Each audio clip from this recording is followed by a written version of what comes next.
Hello, everybody. It is me, Pacific. Oh boy, it's been a while since I've done this, but being that we've been putting the boot in on feminism, I think it's time for you to read what women in Denver, Colorado write. Yes, I'm looking at the wonderful dating site of Craigslist, and it's time to read you some ads. I thought I would look to see if anything has improved. And this is why American women wonder why some of us men are sick and tired of them. This is what we get in Denver. And by the way, people would say, well, you need to get on Harmony or Plenty of Fish or Match.com.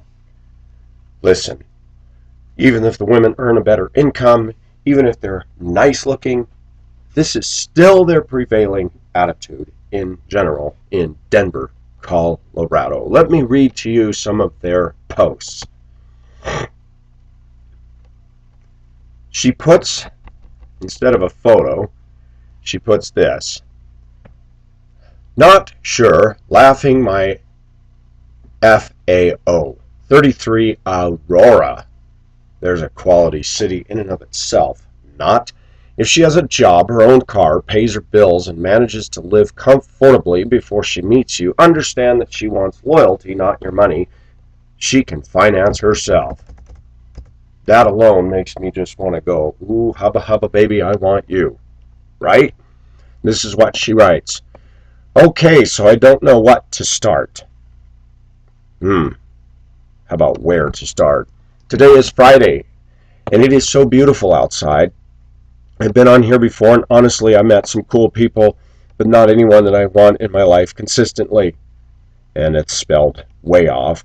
It's crazy. I go on Craigslist because I like to see what people have for sale and just effing kill time. I have posted and replied to ads. She says relied to ads on here, and maybe I need to go to a place and actually meet people in person. Then maybe I can read them better because there are a lot of tools on here, as I'm sure there's a lot of fake biatches as well. Okay, let's stop right there, gentlemen. This is called English Literature of American Females Review 101. First opening line. Can I see a raise of hands for all the men on my fan site here that would love to date a woman like this just based on what she's saying? This is going to get better. Trust me. I think looks matters. Anyone that says different is full of shit. I mean, you have to look at this person for hopefully a long time. Why not be proud of what you got and what wants you? It's not like you check out people that you aren't attracted to. Having said that beauty is deep, you can be gorgeous, and if your attitude sucks, then you're effing ugly. Let's talk about her attitude. Profanity, profanity, profanity, and she's got a porcupine personality right off the bat. I'm going to tell you that there's no picture of this woman, so we don't even know what she looks like, but who cares, right? We got a picture of the inside, baby, that makes somebody cut open for open heart surgery look more beautiful than her. As for what I want, laugh out loud, is there a woman that does know? I swear I add shit to my list all the effing time. Doesn't mean that I hold out just for that. I don't a man that does everything with me. That's annoying. I mean, there should be common grounds. But I think that is borderline of being too dependent on someone. I'm me. I'll be a biatch, loving, horny crybaby, I'll complain, and many more, but that's being human. I'm not fake at all, and sometimes I forget to put a filter on when I speak, but you will always know what is bothering me. And once I get it out, I'm good. Let it go. How many guys get the picture that you're going to have a yelling, raging, profanity, potty mouth laced backlash if you offend this woman? How many see that this is the definition of American lady? So being in my 30s, yeah, she's already ruined good, isn't she? I'm done with the games, booty calls, and one-night stands. Also being me, I like sex, and you got to know if the car you want to lease is good, right? But that doesn't mean that I want just sex. I'm lying if I say I don't. It's more than that. I like to kiss, and if you're good, I'll want kiss you for a minute. Kissing always leads to other things, and if I'm feeling it, then why not have a good time? But if it's good, then why not try to build something more? Not saying I F you and I fall in love, but if the company is good, kissing is good, and the DICK is good, hello, maybe more can be good. I'm pretty straightforward and I want the same, not just in a rude way. Just not in a rude way. If you want to just F, then say it. If the sex wasn't good, say it. I don't LED people on, and I expect the same, or the biatch will come out. Sounds like a lovely Christian woman, doesn't it?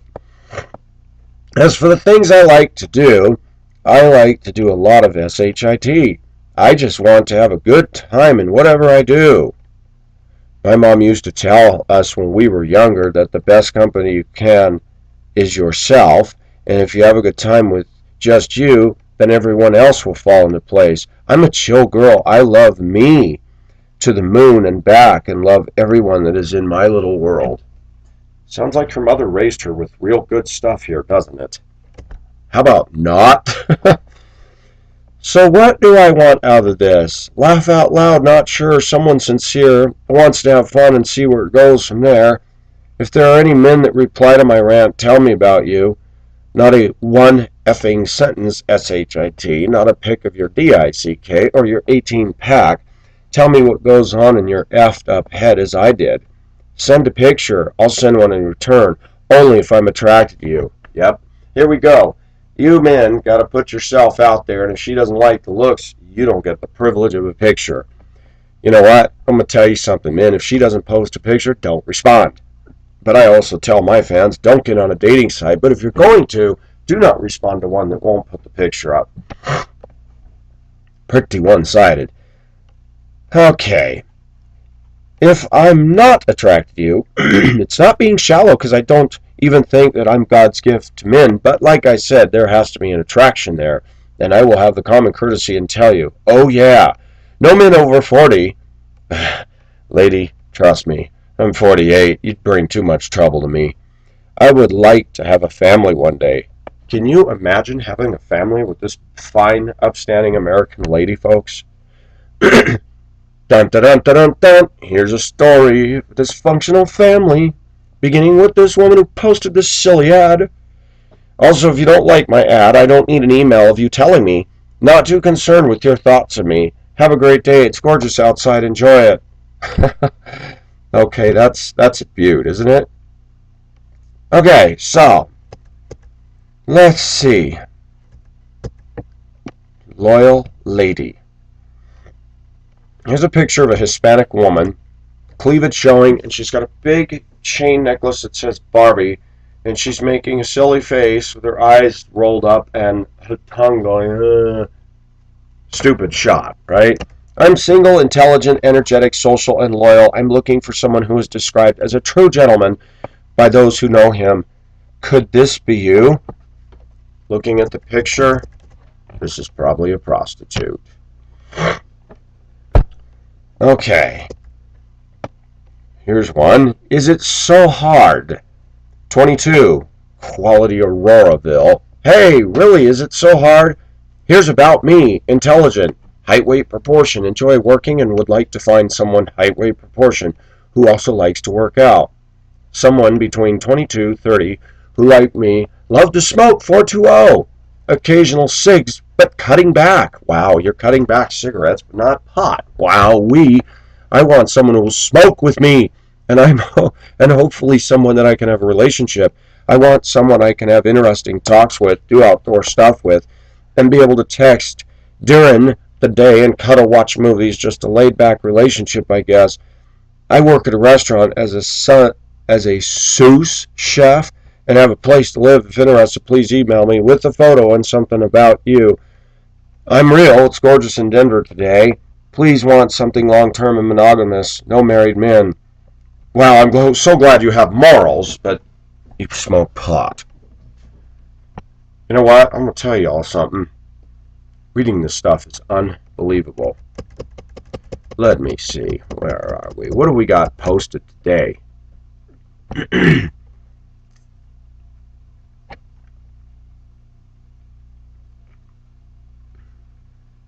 Here's one. Massage, 28. Women seeking men.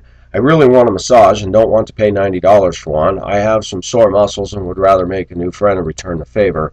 Not only do massages feel good, but if you are single, you start to miss being touched. I think most people have a need to be touched and touch other people, so if you're single like me, we can compromise with massages. I'm not looking for anything scandalous, so don't be that guy. I'm not comfortable with a strange woman, so I'm looking for a guy. Be under 40 as that starts to get creepy for me. Please be normal too. You have to be okay with massaging a girl with fluff. I am 40 pounds overweight.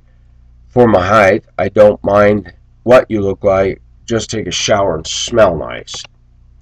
Okay, can I fault that? Somebody's looking to be massaged. But, wrong section to post it.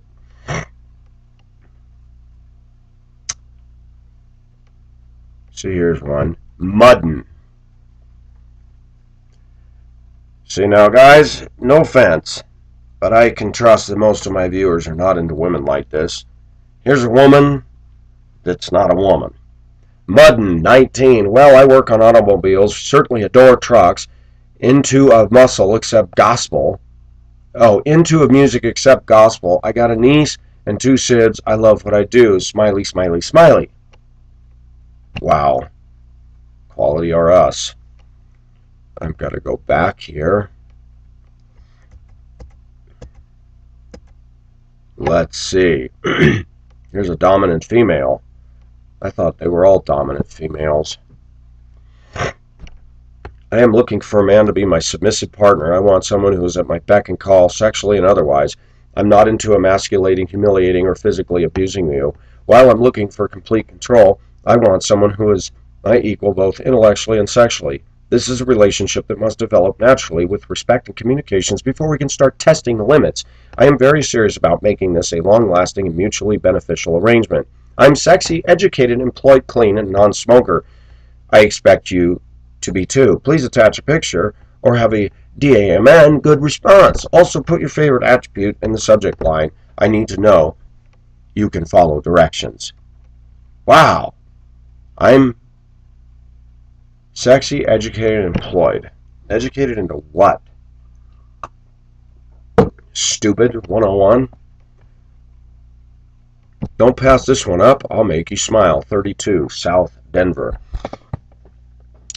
Here, I am throwing this out here, seeing what will happen. I am married, looking some fun. Looking some fun on the side. I'm very laid back, down to earth girl who isn't looking to change my situation or yours, but I would like someone who can make me smile, laugh, give me butterflies, and someone who's not looking for a one-time thing. Boy, I'd like to send this to her husband. I'm looking for more than physical connection. I want someone to call my own little secret, someone who follows through on his word and is dependable. Dependable, huh? This is a dependable woman. She's not even being faithful in her marriage. Isn't this great? Sorry, guys, but life is short, and I'm really not here to waste my time or yours. Oh, really? You're just wasting your husband's time who's married to you. Okay.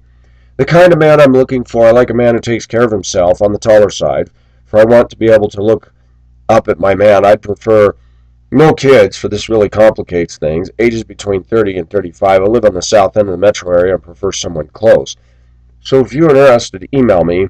I am super fun, chill, and love to have a good time. Please change subject line to blue so I know you are real. Also, please include your age, where you are located, and tell me more about yourself. Be creative. Catch my attention. I don't have time to waste. I don't want to waste people's time. Gee. You want a man to fall in love with you who's got some depth while you're married. Don't want to waste people's time. Gotcha. Here's one, 22 years old. Meeting one another and go out to the mall or the films. Now that's interesting. The 22-year-old would use films. That's suspect right away. Films is an old word.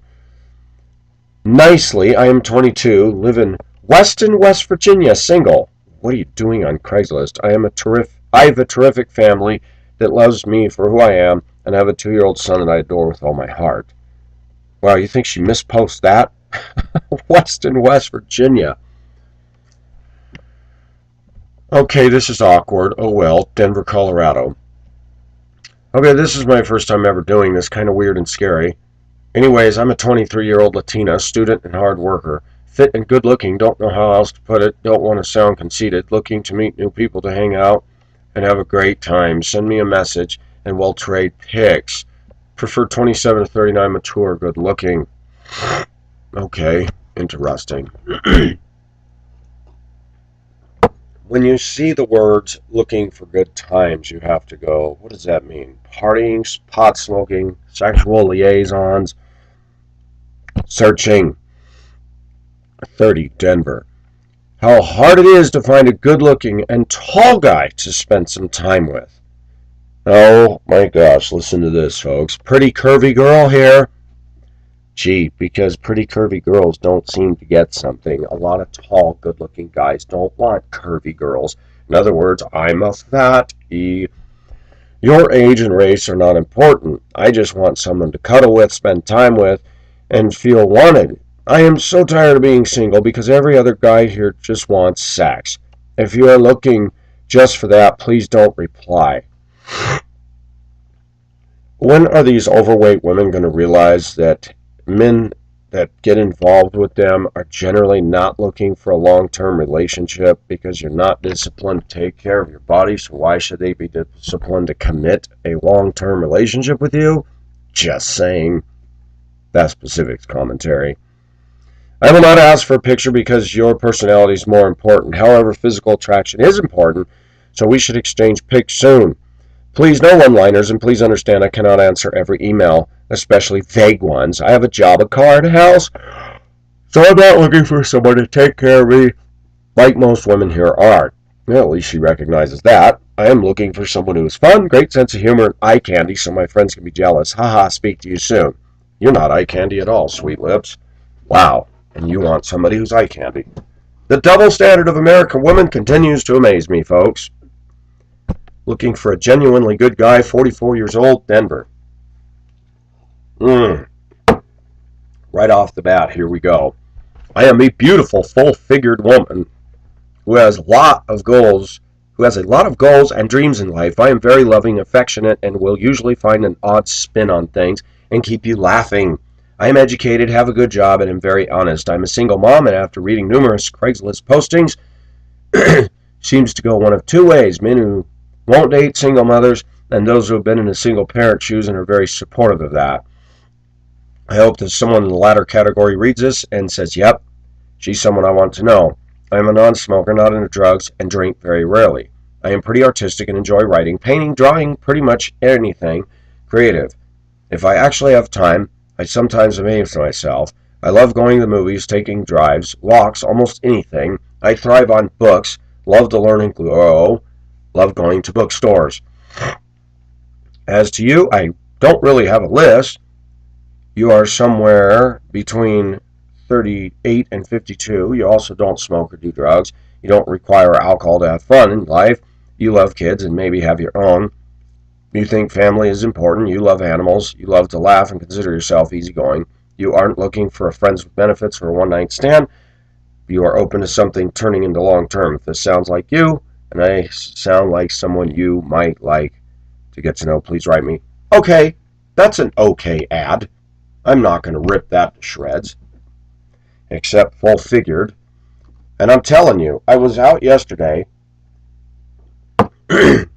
at the zoo on a field trip, and I thought to myself, man, I cannot believe how much obesity is dominating our country.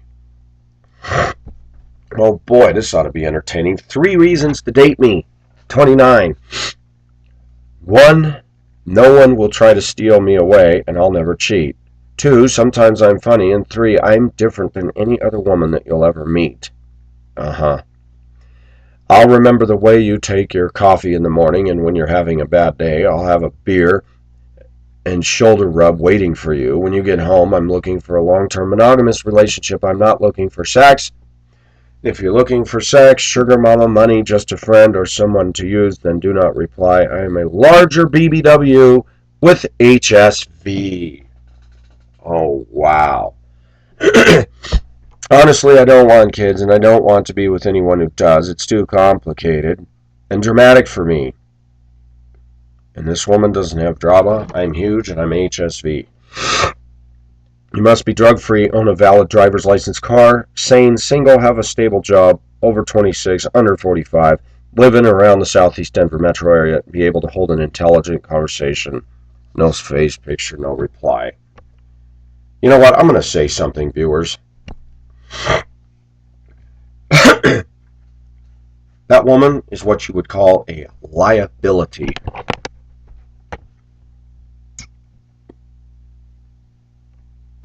Crazy. Let's go for flying 23 Denver. Hey, I am in my early 20s and moved here a couple months ago. I am very laid back and I'm easy to get along with you. I am looking for someone who is outgoing and can make me laugh. I would love to talk and get to know you. Your pick gets mine, so reply with some info on what you're looking for. Okay, generic. Can't attack that too hard. Will I ever find Mr. Right? 27 years old, near Littleton, Colorado. Oh boy, this is a long one. Well, hello there. So I definitely have my doubts about posting on Craigslist and actually finding my Mr. Right, but it worked for a friend, so I thought I would at least try it out.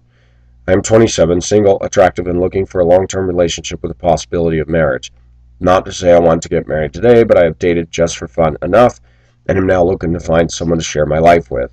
I eventually want a husband, children, a house, basically my American dream. Wow. I want to find someone I can completely fall head over heels in love with, and who will feel the same for me.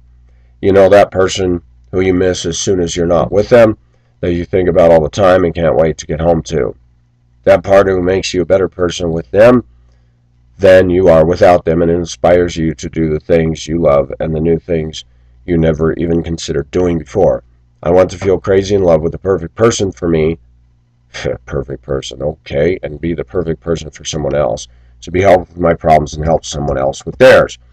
Okay, some good there, but still red flags. About me, I work and support myself, but don't have a real career yet. Someday I'll figure out what I want to do when I grow up, but I just haven't quite decided what it is yet. I have plenty of ideas, I just can't settle on one. I love the outdoors, I'm super big on animals, but I'm not a crazy cat lady or anything. As much as I love them, I have limits. I love art and creating things, being able to pour my energy into a project and then step back and see a result. My family and friends mean the world to me, and I spend as much time as I can with my family and friends in that order.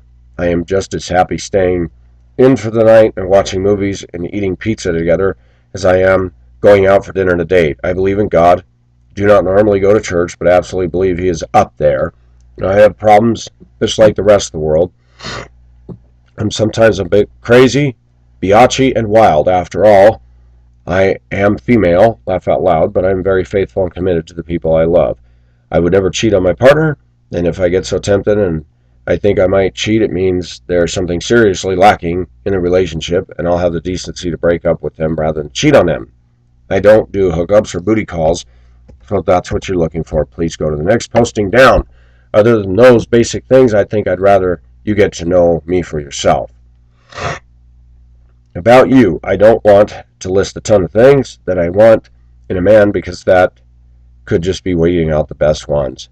What I will say is that I want someone honest, faithful, and committed, someone who works and is above poverty line, who can someday support a family if they have one. See, here we go. You've got to support her. Red flag. It's important that you are spiritual, not to be confused with being religious. I'm not racist, but do want a white man because I'm a white woman and want white children. Personality is much more important than looks, but please be decently attractive, as attraction does play a role in relationships. I want someone sweet who wants to spoil me and treat me well because they want to, not because they feel they have to. Well, those are the main things I can think of at the moment, and I think it's enough for you to get the picture. Basically, be a respectable human being. What I see and hear, folks, I want a house, I want a man who can support me, and I want to be spoiled. The three basic foundational requirements of most American women. Me, me, me. The trinity of me. myself and I. I am a smoker. Boy, that's fun. And I will eventually quit. But for the moment, it's something I enjoy and the only vice I allow myself. In other words, you better put up with it. Wow. If I found the best man in the world, I would consider trading my American spirits in for him. But if he was the best man in the world, he wouldn't make it a them or me situation. Actually, honey, I'm not even going to date a woman who smokes. And just the fact she puts that is a huge red flag. I drink occasionally, usually just a glass of wine or two or a couple of rum and cokes socially. I'm going to say something, viewers, and I know many of you disagree with me. I have a real problem with women drinking any alcohol at all. But Pacific, the Bible doesn't condemn that. I understand that. But can I say something? Something about watching a woman drink alcohol disturbs me. And I have gone so far to say, if ever there is to be for me a woman that is to be my future, she will not have any alcohol. Because I don't drink, I don't smoke, I don't do drugs, never have. And that woman will be the same in that regard. Let's see. I very rarely actually get drunk. But she admits to getting drunk. And do not enjoy being around drunk people. I don't mind if you drink here or there, but please no drunks. I do not do drugs and have no interest in people who do. If you smoke pot on occasion, that's fine, but no potheads. Oh, my gosh. Okay. So to sum it up, if you're an attractive, conscientious, and moral person with values who knows how to treat a woman right and would like to find the same for a long-term relationship, please email me, include a picture, and change the subject line to something creative. Favorite color, book, movie, hobby, anything other than my posting title, so I know you're a real person. I'm not holding my breath, but I really so hope you're out there. If you've made it this far, thank you for having the patience to make it to the end. You should respond just for that. Laugh out loud. Excuse me. I must blow my nose. Allergyville is fully in season. None of these women, viewers, in Denver have anything to offer. Thick Hispanic, 23, Denver. If you're not into thick, then don't hit me up. Sexy Hispanic female with tattoos looking for Hispanic men. I prefer tall men, but not too picky. Don't drink, but 420's okay. Looking to go out on dates as I'm newly single. Yeah, you'll be single for the rest of your life, sweet lips. I'm going to share with my viewers something in a minute that really bothered me last night. Looking with no BS. Broomfield, Colorado. You know, when you see that posting, the first thing I think of, this woman is already guarded, defensive, porcupine quills in the straight-up pokey position. Yes, this can be beneficial for the both of us. I am a African American female that only been here like a week. I work hard and don't play at all. I need a man that has his own place that can share with me, and I pay some rent for you have a good credit and we get a place together. I have a good job, but it is hard getting a place here. I'm a non-smoker. I'm a non-drinker, smoker, or party freak. I love giving massages, cooking, cleaning, and being submissive to my man. Well, I like that part. I am looking for now and not later. I am a firm person that hate to be lonely. The only thing I would like to hear is, okay, you are a stranger, but you can move in and see where things go, or let's go and find a place together. You will have a cook, cleaner, fun partner, and bill split in half. I love Colorado people. It is Friday night, so come to the Marriott Westminster and hang out with me. I'm very serious. Let's do it. Does anybody read the word danger into this one? We're just going to meet up with men in the Westminster Marriott? I'm going to make a statement. I'm going to make a Pacific statement. I have decided, actually, it has been decided for me. Here's one called SHIT Sucks. The quality on Craigslist continues to amaze me. Let me say something real quick, viewers. I told you I went through a stage a while ago where I said I really wanted to date Ebony. And I'm going to tell you, I'm not saying they don't exist, but I remember when I lived in Denver before, I could only count on less than 5 fingers a couple black females that I met that were actually really quality, attractive human beings. I was married then, so I could not entertain that. But I worked at a church, and there was one vivacious, energetic, good-looking black woman. I always say, "Hey, Michael, how are you? God bless you, brother." And I thought, what a neat woman. But I have seen in Denver a real ghetto culture with the black females, and I'm not going to beat on that drum. But I really, really have gotten to the point now where now I don't even look. And then I look at the white women here, and they're all literally out of the same grid, same homogenized, the stuff I'm reading, this whole attitude, what I want, what you'd better be, and you'd better provide for little old me. This is the same old junk. And I've really gotten to the point now where you're just not going to find quality in this country. If you do, it is going to be a hard search. Well, hello there. I have never done this before, and I am shocked I'm even doing it now. I have just gone by way of a breakup, and SHIT sucks. Life is a general endless roller coaster of ups and downs, and SHIT just effing sucks, guy. Life sucks, and I am so sick of getting hurt. I'm the victim. All the guys are bad, but I'm posting again anyway so I can meet another guy and complain about him. That's Pacific's commentary. I am aware most of you all on here are looking for sex or whatever, but I am only so done with everything. Does not anybody see how much harm I've gone through? Worst of all, he does not even care. I'm done. Really? Then why are you posting this? You want some guy to write, "Oh, I wouldn't be like that. I'm different." 29 years old, and this female is wrecked. Wrecked. Indokita, I wish so bad you were here. I want to say something to my viewers. You know what? I'm done reading these. This is enough of this foolishness. I'm going to tell you about I'm not going to call it a letter, but I'm going to tell you about something that was dropped in the mailbox yesterday that was not cool.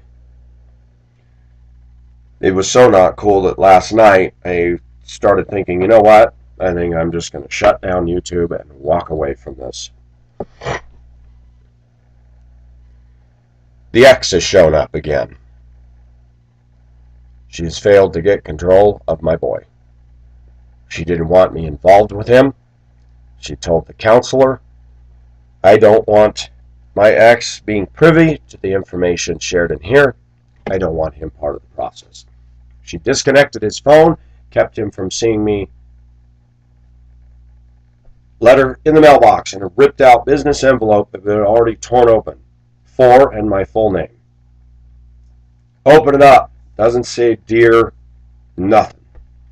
Complaining about all his list of wrongdoings and ends with chronic liar. Not, please help me. Can we please sit down and talk? I'm sorry I've been rude. Nothing. Just demonizing my boy. I go to the couple in the house and I said, where did this come from? He said it was in the mailbox and it looked like she'd already ripped open that envelope and used the envelope just to stuff that in. I said, no offense, but you're not supposed to put stuff in people's mailbox without postage on it. That is illegal. But I'm not going to be anal. But I said, what am I supposed to do? If I call her on the phone, she hangs up. If I knock on the door, she's ugly. Both of them said, do not contact her without an attorney. Don't have any conversation with her. I would just ignore this, keep the letter, don't respond. I'm going to say something, viewers, because this needs to be said. I'm going to get even deeper in my complaint against American women. My son is going down in flames. And I was thinking just this last week how much I would love to have him on my channel. I think of the rolling river in Vermont, who spends time with his 15-year-old boy, and they have a very good relationship. They'll both go work in the radio studio together. He'll run the soundboards and everything. They talk about God. They have devotions together. And I love the relationship they have. I thought about cutting out the comments because I know I'll get some smart aleck, even viewers, that will say, gee, you spend no time with your son. Let me say this again before you leave those comments, and I will delete and block you if you do. There is nothing that I have been able to do. Anything that I would try to be able to do with him, she has primary custody, would involve serious legal action and serious cost. Oh, but that's worth it. In what way? Even if I were to gain full custody of him, which I would not be able to do that, I would have to go out and get my own place, and I'd still have to go to work 12 hours out of my day for 8 to 9 or 10 hours of work. And who am I going to have watching him when he gets out of school? The problem is, when I was married, I told her, I can't tell you how many times, you cannot buy him toys every day. You cannot spoil him. And that's all she did. Buy him toys, spoil him. Buy him toys, spoil him. After 18 months, she came to me desperate. I don't want to stay home with him. I don't think I'm qualified for this. I think you would be so much better with boys. I looked at her and said, I am not quitting my job to raise a child. 7 months went by. She kept on me. The company I worked for, things started to crumble. They pulled the health insurance. They lost one of the truck franchises. I said, okay, maybe this is God's will. I came home for 6 years and raised my son, and all I got from her is, you're too harsh. You're too this. You're too strict. I said, I am. Said he's never been abused. Gets up in the morning, and what's the first thing out of his mouth every day? Daddy! All excited, yelling in his room, Daddy, Daddy, Daddy. That kid never feared me, never trembled. He loved me. Viewers, I don't want to hear any comments about what I've done wrong with regard to him. I feel a sense of failure in that I had to divorce her and I couldn't stay with her. I have my reasons for that, and I'm going to say something about American women. I was not violent with her, but after 14 years, I got to a point where I said, you know what? The only way to shut this woman up is if I put a fist right between her eyes. And I didn't do it. But when that thought went through my head, I said, I'm not going to hit her and go to jail and have my son see a violent father. It is time to leave this marriage, biblical grounds or not. And I did. No regrets there. I will tell my viewers something very profound. I never wanted children. One, because of the life I grew up with. I was disappointed as I learned growing up in the family that adopted me and all of that dysfunction that blood is thicker than water, and I have been thrown under the bus with regard to my older sister who was blood. I've seen it with virtually everybody in my family. Thrown under the bus.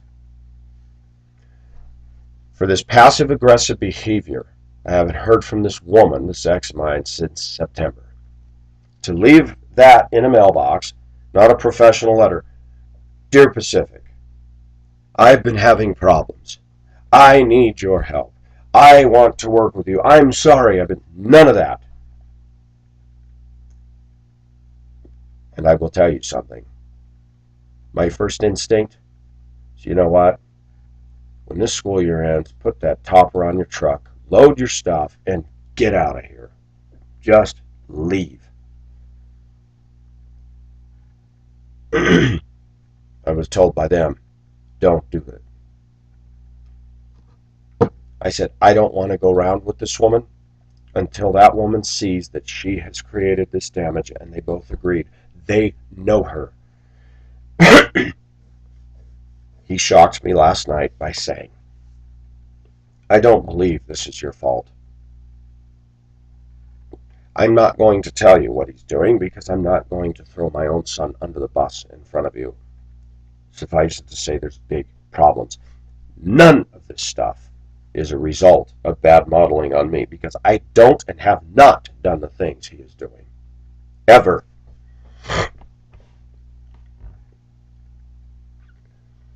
What American women write, whether it's on a date post, whether it's that garbage in the mailbox. I am amazed at the inability of women to take a look at themselves and look in the mirror and say, "I have sinned." Read these posts with women with attitude and profane mouths. And what really is sickening is that there's a boatload of men that will still go after walking garbage cans dressed as a woman. The damage that continues to come over an ex-wife makes me more aware and more acutely aware how I wish I never, ever, ever got involved with her. The consequences for our decisions just keep giving and giving and giving. There is no way that I can come in and just fix him. There are things that she has done that has precipitated all of this. Bad-mouthing me since 2007. How terrible your father is. How terrible your father is. That broken record mantra. He would, when he did talk to me, he would tell me, "I'm tired of hearing this because this stuff isn't true." And I said, "You need to stop downing me to our son." Fell on deaf ears. This is a woman who hangs up the phone when I try to have a rational conversation with her. This is the woman who wrote my mother and all the people in my life that she never had contact with, writing a letter completely charged with slander, falsehood, and everything. My cousin just last week. The woman who adopted me and the oldest sister went up to Washington to visit them, and my name was brought up. And my cousin said, "You don't know something. That woman has stonewalled him." She had sent him a text message saying she was worried about the son because he had ran off and did something. Pacific tried to call her. She had it blocked out of her phone. Blocked, and I don't know why, because I did not call. She was the one calling and bothering me, and I said, "Please stop it."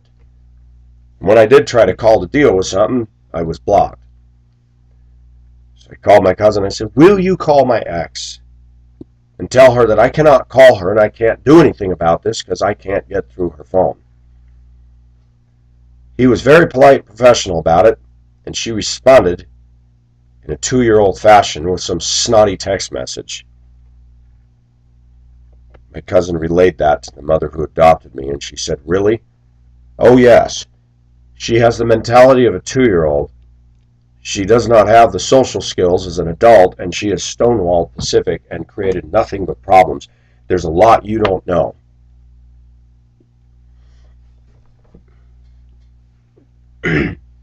American women would rather be wrong and go down in flames than admit to a man they've screwed up.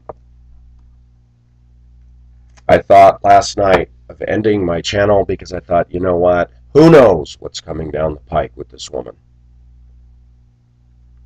She ended the counseling because she said it's costing money and does not work. Well, of course it doesn't work. Do you think when you're not modeling good behavior, this is a woman who I'm very tempted to post on here the photos of her and my son's room. The problem is it might get into legalities. Her room was 3 feet deep of stuff strewn all over the place. a high ceiling and a Christmas tree year-round jammed into her bedroom. Year-round. And let me say something. I had told her many times, and I gave in to her on the whole Christmas tree thing. I said, I just think that this has become totally unchristian, and I said, I'd really rather we not do this. But I was not a tyrannical dictator. I spoke my views very boldly, and I would get out her artificial tree and put it up and let her decorate it. I said, I am against this crap. And I put it up because when she did it, she made such a mess out of the living room that I just said, I better just do it. Then there's less stress. So she bought a permanent type thing to stuff in her bedroom that was jammed up into the ceiling, and I thought, next to her bed. I find it interesting when we talk about the whole Christmas thing. I walked right in. This was in 2011. When I came out from a flight in Spokane for 1 week to spend with my son.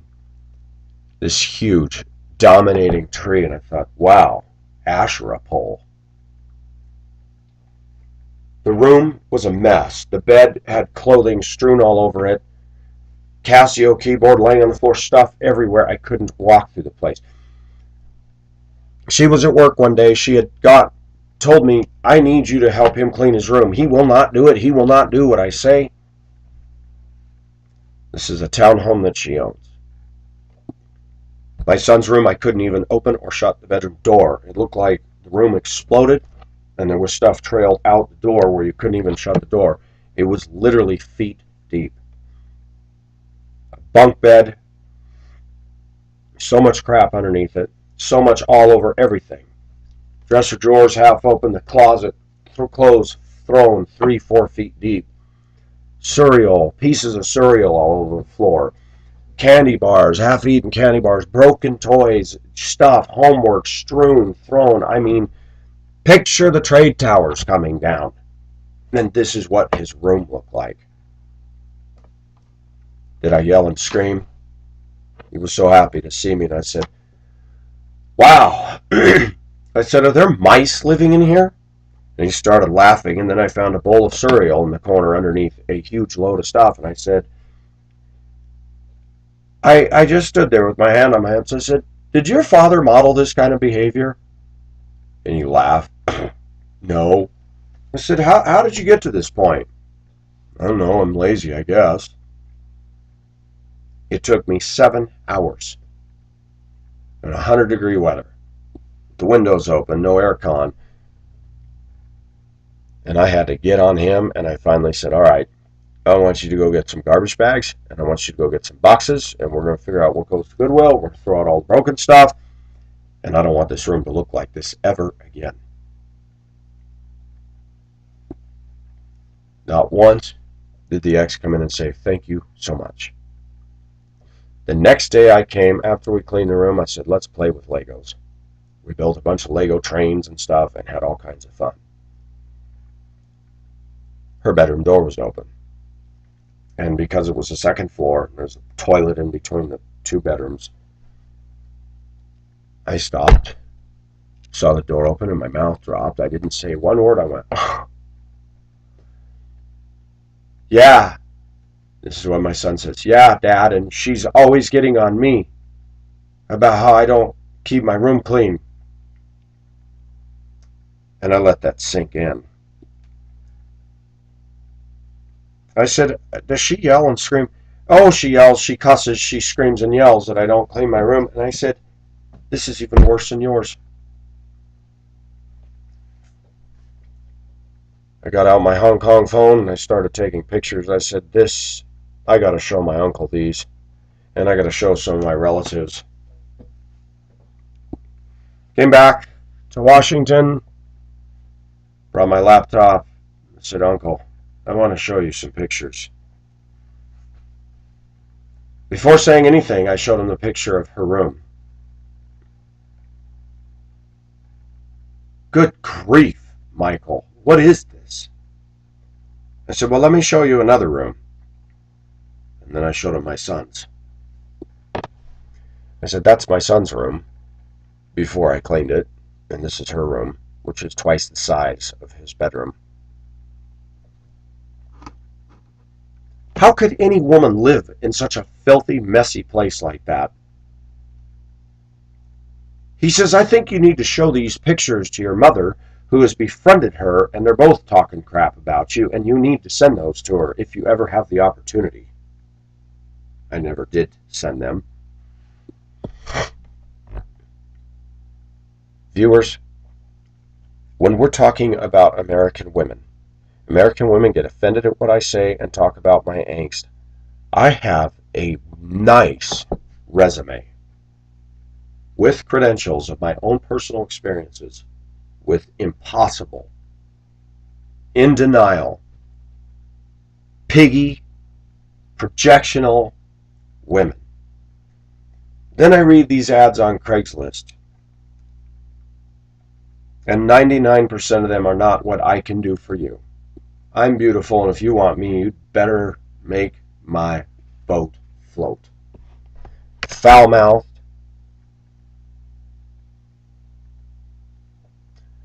This ex-wife does not have the mental capacity or maturity to sit down and say, I have not been very nice to you. For me to go knock on her door or to call her would result in nothing but her blaming me for all of this above behavior in the note. I called my uncle and my cousin immediately last night, read it to them. I talked to them. I called the counselor, said, are you counseling? Here's the note I got. Let me read it to you. What am I supposed to do? The lady in the house said, even if you went for primary custody, you know she's not going to give it up. You never get it. I said, financially, I couldn't even take care of all of his needs because she earns a bigger income than I do. And people might say, but you can think about going overseas. Because I've saved some money. I've been disciplined. And the thing is, that's not a continuing thing. Visit for a month, come back home, and go back to work. And I'm not going.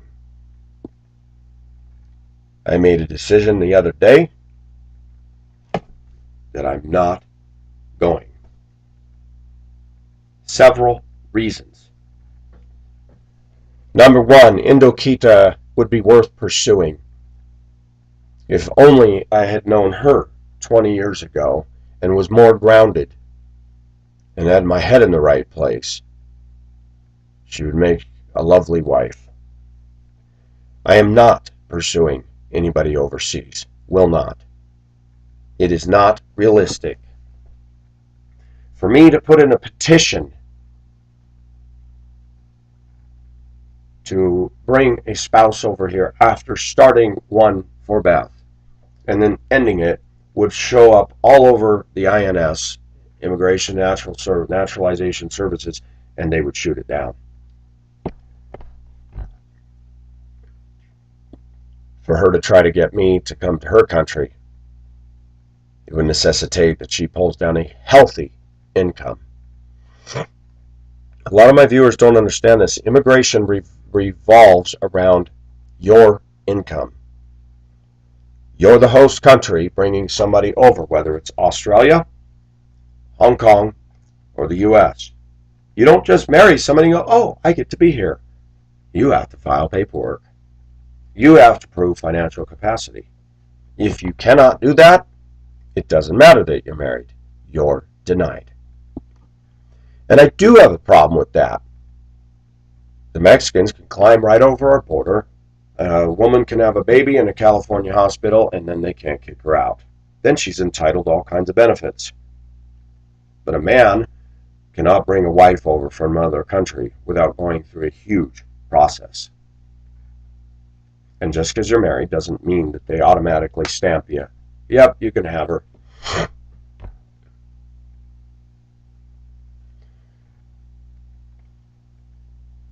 There is no woman like Indokita. Not on these shores.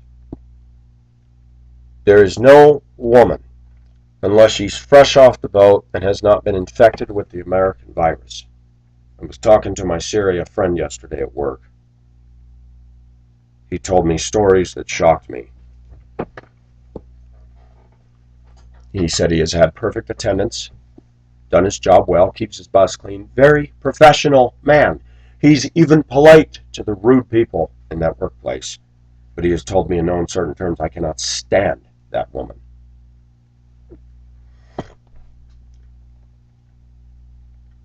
He and I talked about some things that have been happening at work with regard to that loser who rejects me because I watch Fox News.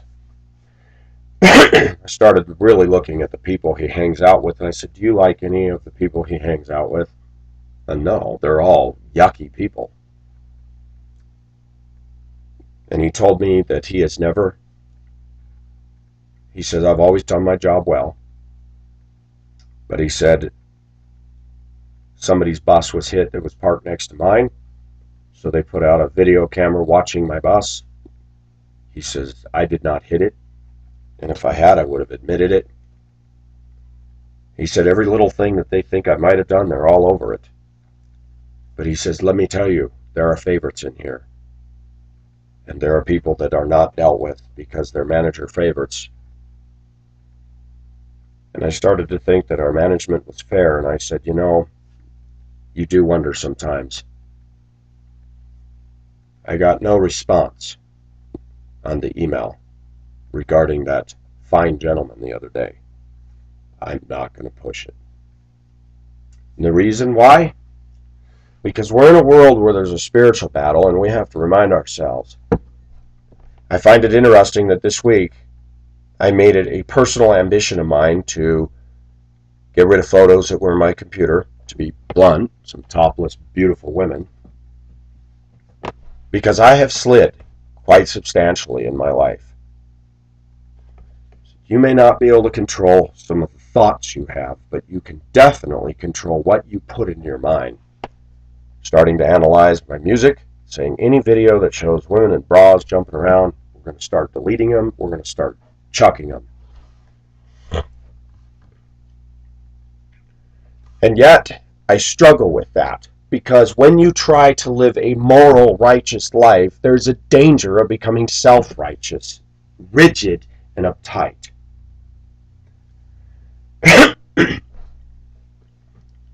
There's a grave danger, and we must be careful.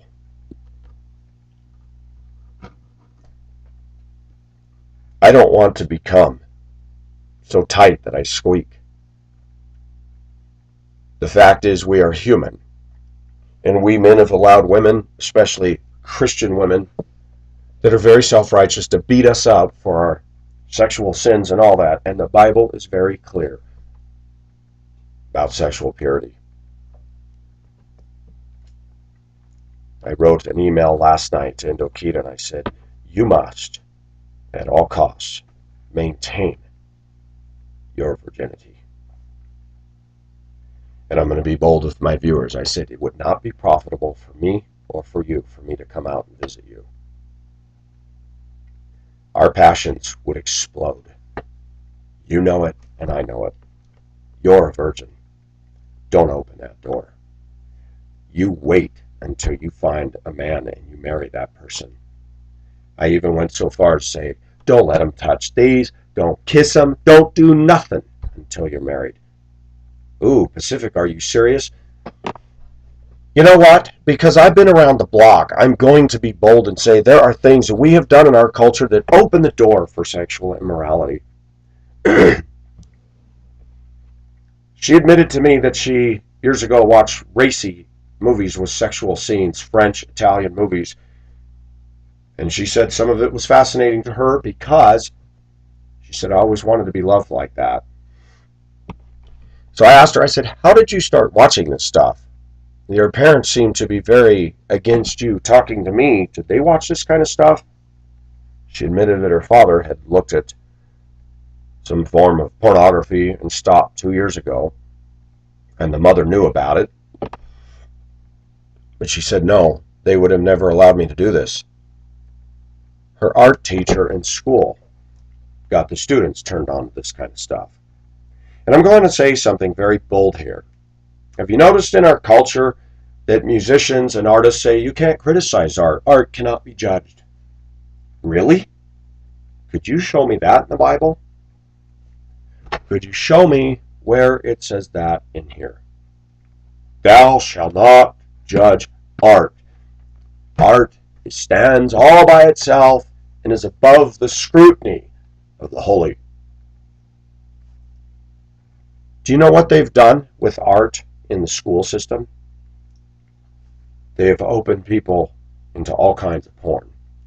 So I started rationalizing in my mind, why can't I have a picture of a topless woman? It's art, right? Beautiful. And I started to realize, but what is it provoking in me? Of course, lust. I told her, I said, do not watch this stuff. She hasn't in quite a while. I said, they simply open the door to you to porn, calling it a movie, calling it a beautiful movie. And I said, anything, and I'm going to make a statement to my viewers that is bold, anything. I don't care how good the movie is. I don't care if it gets raving reviews from the Christian community. Christians are not supposed to see the nudity of others except their spouse in marriage. Watching two people humping on the screen in a movie, watching women provocatively dressed in videos, watching women that are provocatively dressed in dating sites, sending pictures with their shirt off or little tops like this, we need to be bold and say, this is a loaded landmine. Yes, we're men. Yes, I noticed them, and I will continue. Dang, she's good looking. But yes, and I'm going to say this, whether my viewers like it or not, take that woman that was emailing me and causing all kinds of trouble, sending pictures of herself. No, sure, well, I want to show how long my hair is. Is that godly? No, it isn't. But then to get a heaping round of condemnation for all my sexual sins, and yet not looking at that saying, you're right, I shouldn't have dressed like that, that's inappropriate. What was she saying to me? Look at how sexy I am, baby. And it works. I'm human. I didn't even address that with her. Years ago, if she had responded, I would have said, man, this is highly inappropriate, lady. Why are you sending me these pictures? But I'd softened my stance and said, you know, we're human. She's good looking. Dang, I'd love to have her. But if we're truly going to follow Christ, we've got to start analyzing this and saying, what is it that causes us to start being lustful? And you, all you men out here, know exactly what it is. I told Indokita, I said, you are in a better place than I am.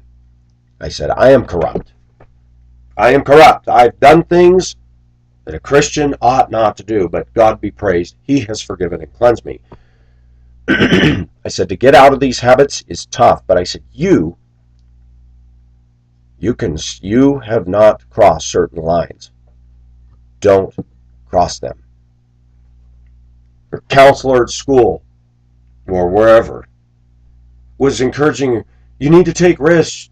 Just get involved with other guys. No, you're a virgin. Don't just get involved with other guys. Don't just date guys. You know what has happened to me in the last 2 weeks because I'm dealing with somebody who is so sweet, so different, so unpolluted by this world in many regards, is I find an older brother kicking in saying, I have an obligation now at this point to move beyond my own feelings and say, girl, follow him. Do not give in to this world system of being pushed into immorality.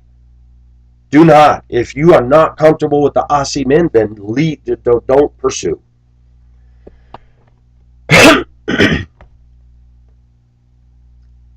I would love to have a woman like that, not because I deserve her. I don't. But because of the backlash of self-righteous, idiotic behavior of women over here, they don't deserve me at all. Oh, oh my gosh! Yeah, that's right. At least I'm man enough to admit I've had sins. But how many American women will look at a guy like me and go, you know, I really need to pray for him. Maybe I could be an encouragement for good in his life. Huh. Those same women will date some dirtball, thuggy piece of crap male trying to fix them. But they'll ignore somebody like me and just write me off.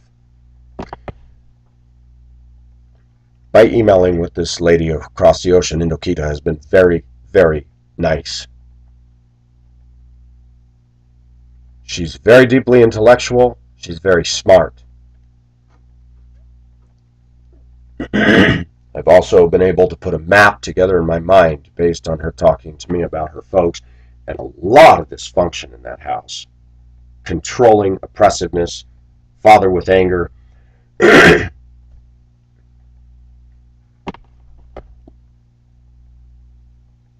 And I said, wow.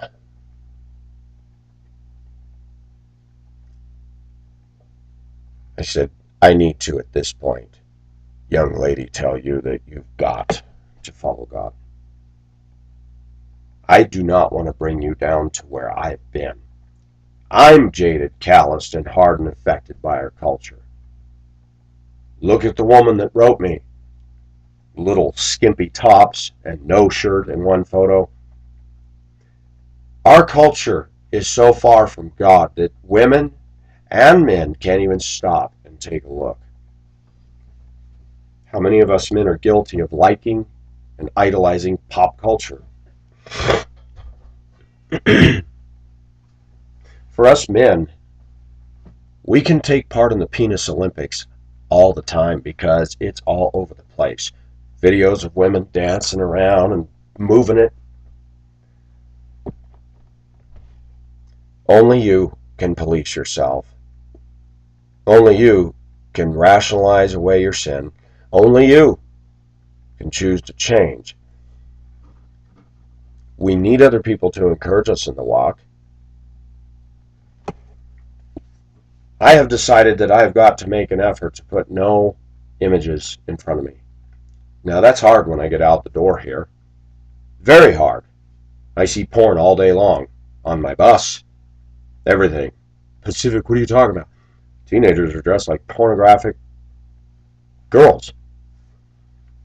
But to deliberately put images into your mind to look at porn, that's a sin. Martin Luther said, you can't keep the bird from flying over, but you can keep it from nesting there. He was talking about that in relation to sin. Martin Luther, the great Reformationist. Let me tell you about art. Years ago, art showed somebody urinating on Christ, the cross. People were very vitriolic about their response to that. And the art community says, you can't judge art. Who says? Who says I can't judge your music and say it's garbage? No offense, guys, but heavy metal and rap is art? Are you freaking serious? Country music is art? Rock music is art? I don't think so. Nude paintings is art? It's called erotica. And if we want to sit there and justify it, we're never going to win the battle. I told Indokita, I said, don't watch that stuff. It can open doors to other things.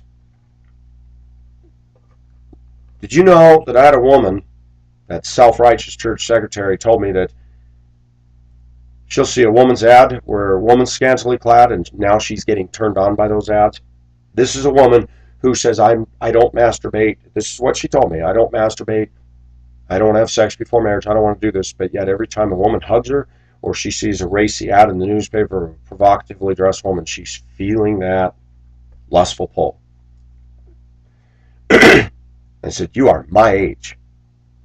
and you haven't been married ever. Could it be that you're passing over many people that have come your way that God says, go get married, girl? I'm going to say something bold here. I don't know what's going on in women's mind when they stay 48 years old and won't get married, saying, I'm finding a godly man, and they still haven't found it. But then they start lusting after other women.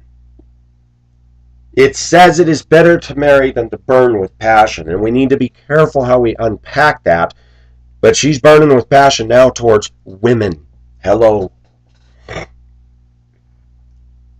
We've created a culture in today's American women where they get on their little high horse and think that I can pick the perfect one. Really? You're not finding them, are you? But you need to ask a deeper question, lady. Are you the perfect one? Oh, of course I am. Why? Because of your looks? And the answer to that is yes, I'm good looking. I know I can be picky. Show me that. Charm is deceitful, beauty is vain, but a woman who loves the Lord will be praised. What does that look like, ladies? Tell me. I think Indokita would have more authority to talk to any Christian woman in this country than any Christian woman would have a right to talk to Indokita. She would be able to tell you what the standard is. She's not looking at me for being perfect.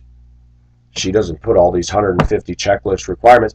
And let me make this clear to my viewers, lest they, well, she's desperate. No, she's not desperate. She said, and I quote, there have been many men who have been interested in me, but I'm not interested in them. They don't have the drive, they don't have the wit, they don't have the heart and the conviction and the Christian conviction you do, and they're not honest about their own faults and sins. You're an honest, heartfelt guy, and I have never been attracted to anybody.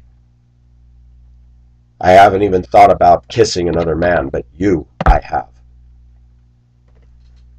We haven't even met. She's watched me through my videos. She's heard me say hard things about my own failures. Why would I want an American liability?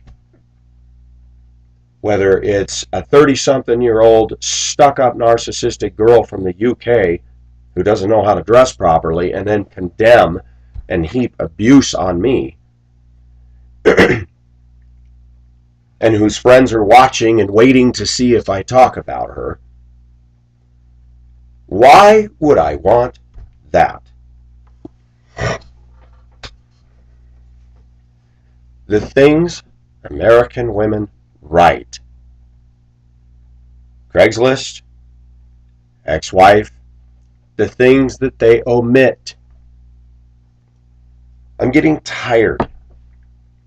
I was not looking for a girlfriend on Craigslist. That's not why I did it. I just wanted to see what was going on. And as I started looking, I thought, turn on the video and read this stuff. You'll find the same thing on Plenty of Fish, Match.com. And all the girls do is get on there and blow out their attitude. I'm sick of seeing guys that all they want is sex. I'm sick of being hurt. I'm tired of the abuse I have suffered from men. There you go. Let all the men out there know that you're just nothing but a drama queen and that you're just a magnet for trouble. And you'll attract the same kind of people again.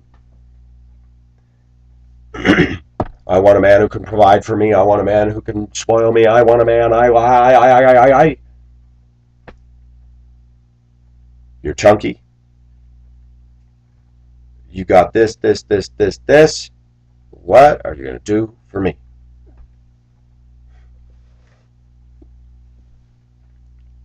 I was talking to a lady friend of mine this week. Shared with her about Indokita and how Indokita said, I'd love to just hold hands and cuddle and kiss. And an American woman who I do respect says, I'm not even into that. And I started thinking about that. Women in our culture aren't into that anymore. I notice a strange phenomenon. You don't see the cuddling and the kissing. You see it in the ads. I want somebody to cuddle and kiss with. But what you see with women is they either go all out for the sex, But that loving sweetness, I don't see too many people even in Denver walking and holding hands, as a rule. We're so jaded now. A lot of people don't even like touch anymore. Why do I bring all this in here? Why do I bring in my son, my ex-wife, Craigslist, and Indokita in Australia? Because it all is a teacher.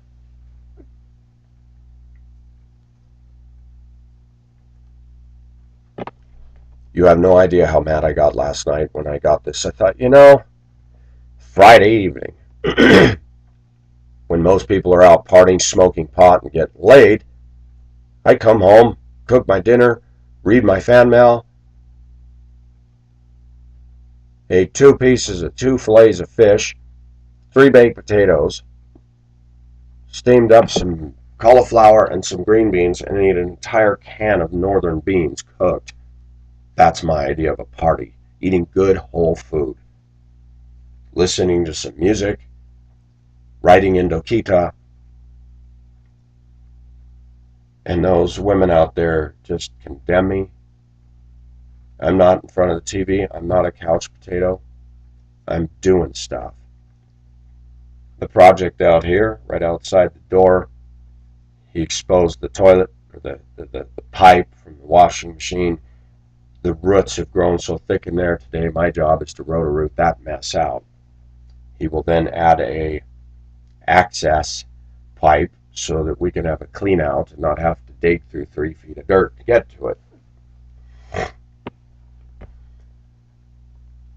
I'm angered when I get a letter like that. You don't want my help. You don't want him contacting me. You want to keep me out of the counseling session. You don't want anything to do with me. But when there's a problem, you just want to back up your dump truck of guilt. Your son's coming apart. It's all your fault.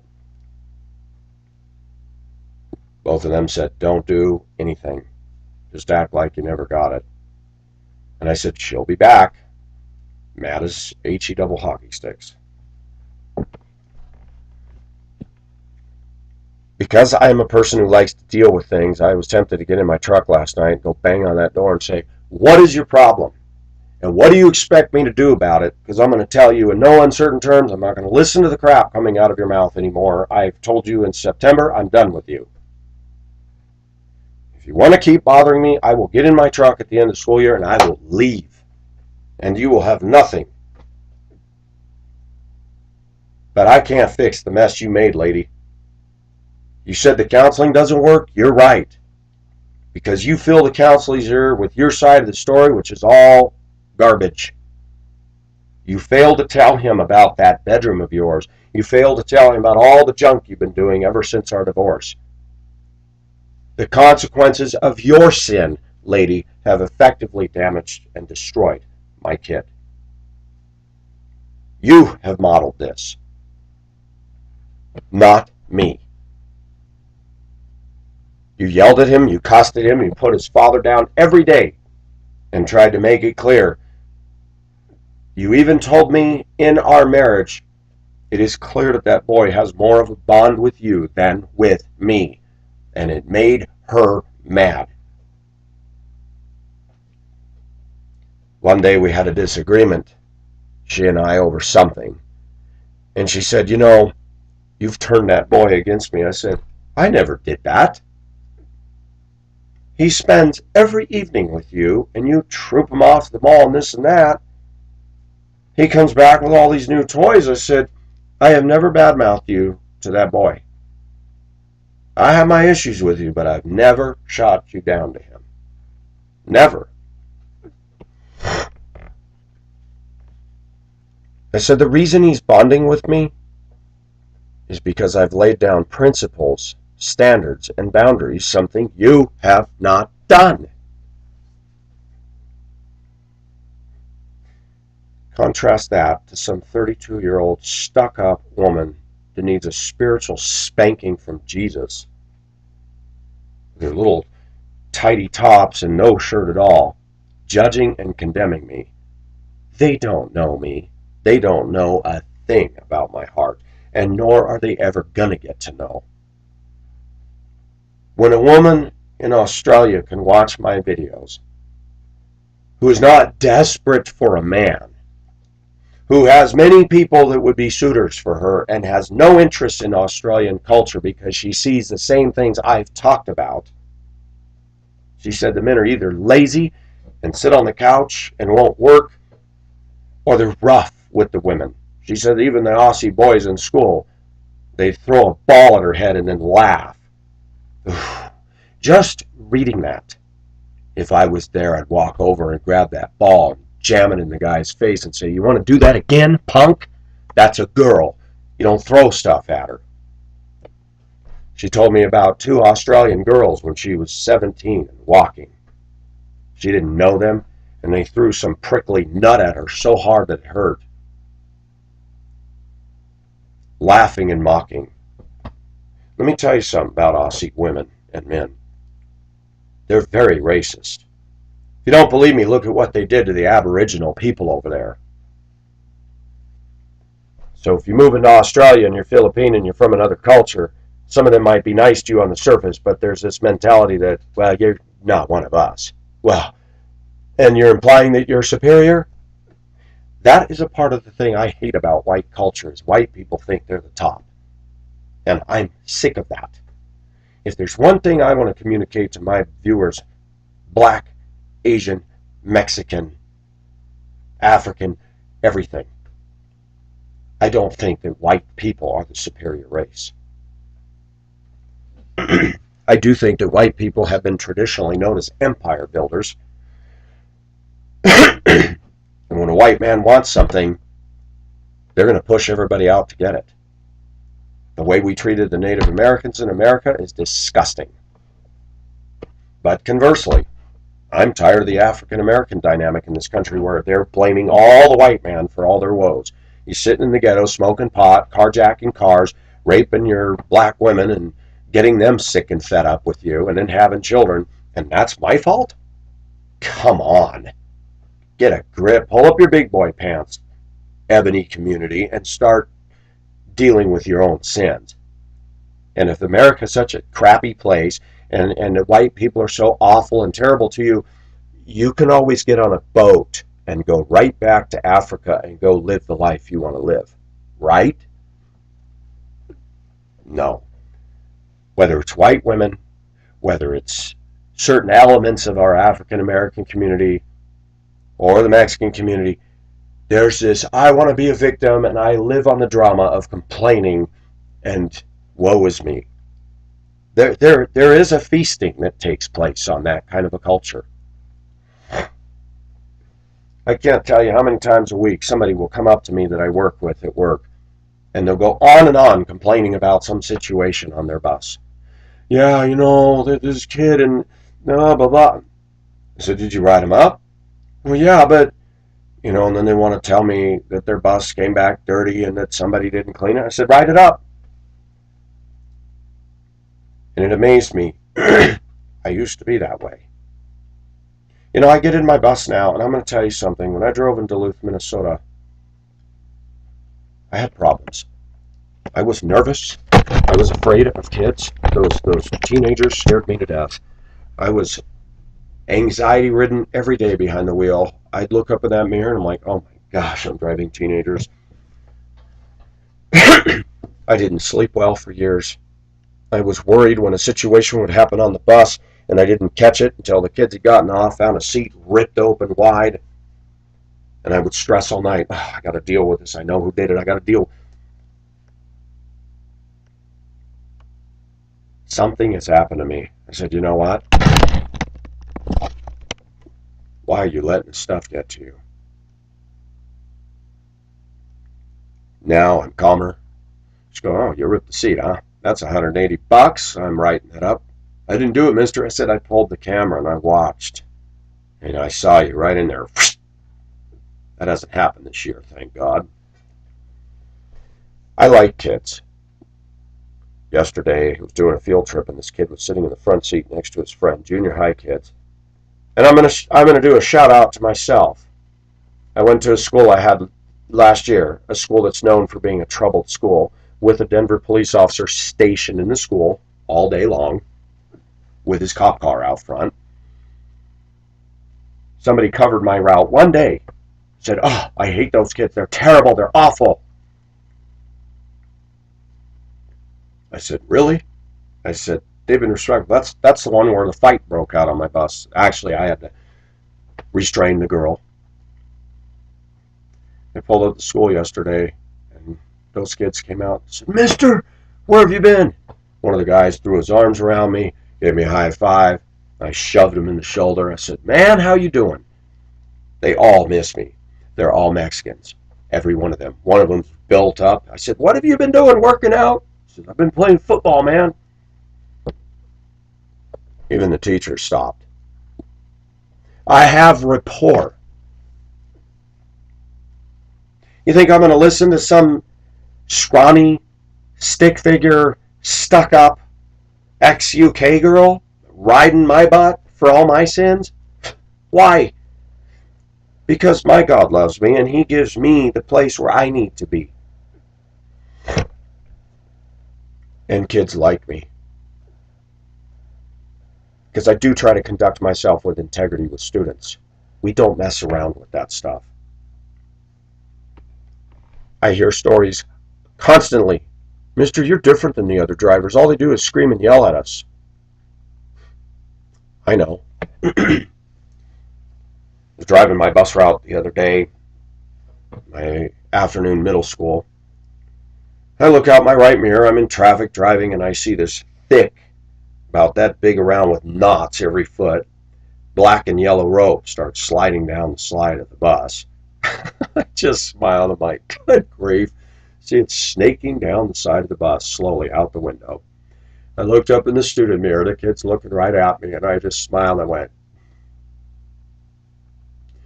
and the rope goes, and he's trying to lasso another student. And I said, I don't need to yell. Kids are so funny. When they're doing something, the biggest mistake they make is they keep looking up in the mirror to see if I'm looking.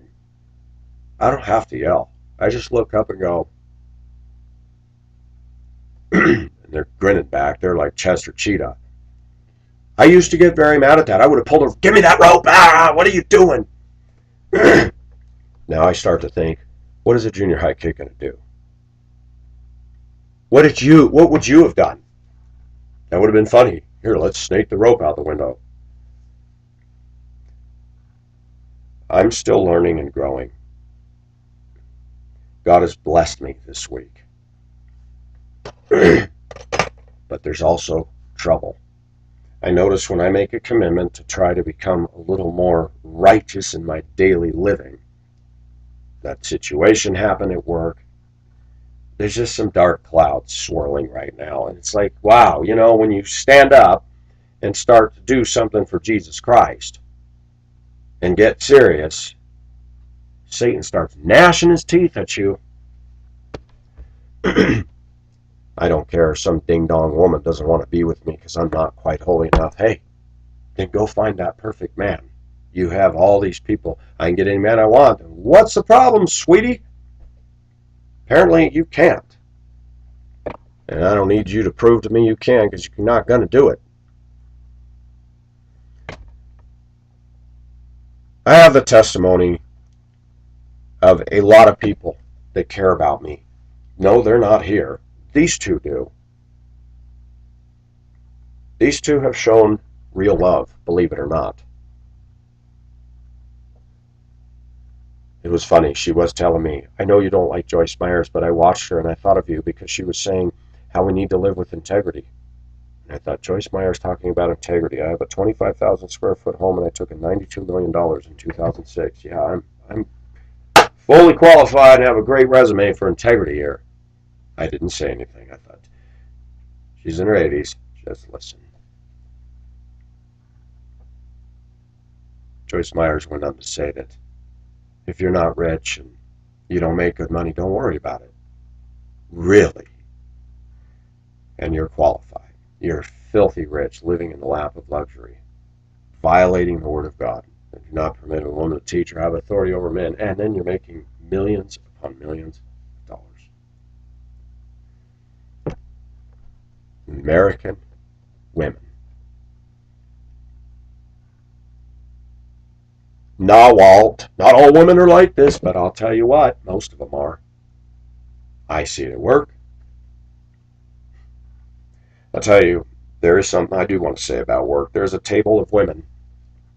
They're all related to each other. I have nothing against them. They're Hispanic. They're nice. The elder women that have been there for years respect me. Hey, Mike, how you doing? Tap me on the shoulder. I've never had one problem with any of them.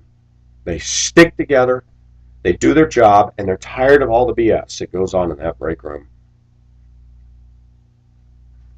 And people hate them. They're actually good people. There are some good people that I work with, some very good people. But it's funny how that toxic core group can just ooze that Exxon Valdez crashing into the reef, and that oil just permeates everything around. And it has had its effect. Unfortunately, there's something very nasty about satanic evil, that just a little bit of oil just gets all over everybody. The one guy being positive sometimes is not enough to cut through all of that. The good people that we have working there, driving buses that love students and are full of integrity, clean their buses, report to work, they're not the ones being moved up. They're not the ones getting the good positions. I find that interesting. The people that deserve to have managerial and supervisor positions are not and will not get them. And a man from Syria. Don't tell me discrimination doesn't go on. I don't like it that people want to destroy all the white people. I'm white. Of course, I'm going to have a problem with that. But I also know that there's a lot of discrimination from white people and black people and Asian people. There's even socioeconomic discrimination. You don't earn as much as I do, you're a piece of trash. You don't drive this kind of a car, you're no good. You don't wear these kind of clothes. There's all different levels of discrimination and prejudice. And it's all wrong. Well, but you're discriminating because you say you don't like obesity. I don't. I don't believe that when God created Adam and Eve, that was the picture perfect of a man and woman. I just don't believe it. I realize that everybody has different bone structures and some people are going to be bigger than others. That I respect. But I'm talking about obesity, lazy obesity, flabby, out of shape.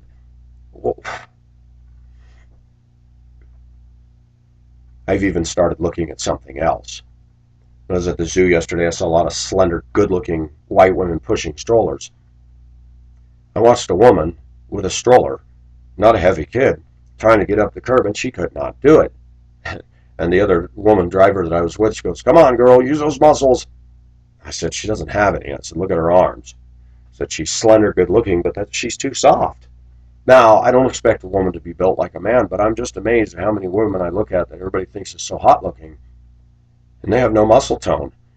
And if you want to look ahead, wait till they hit their 40s, and you'll just see a lot of bat wing and a lot of flab, and there's nothing there. And yeah, I look at Filipino and Indonesian women that are in their 30s, and they've got nice, firm arms, and sheesh. I'm tired of American women putting this little mentality out there that they're all that in a bag of chips, and then writing posts like that, behaving like they've done with me and all the stuff I've seen.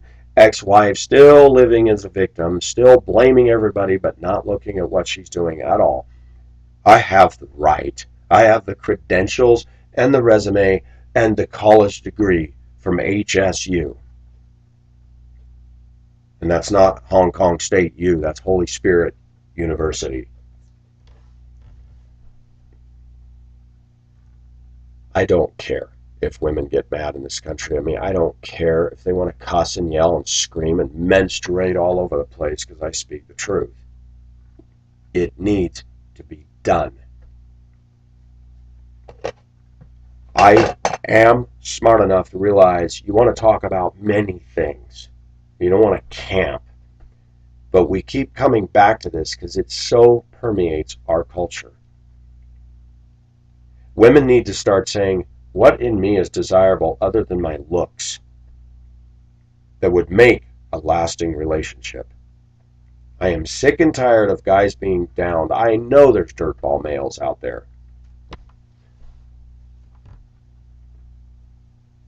For a woman who was condemning from the beginning after watching Wine, Women, and Song to come back 2 months later with a stupid letter like that, you have to ask a question.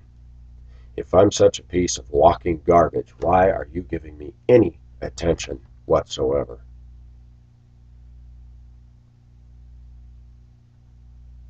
I have some thoughts on that, and I'm not going to share them here.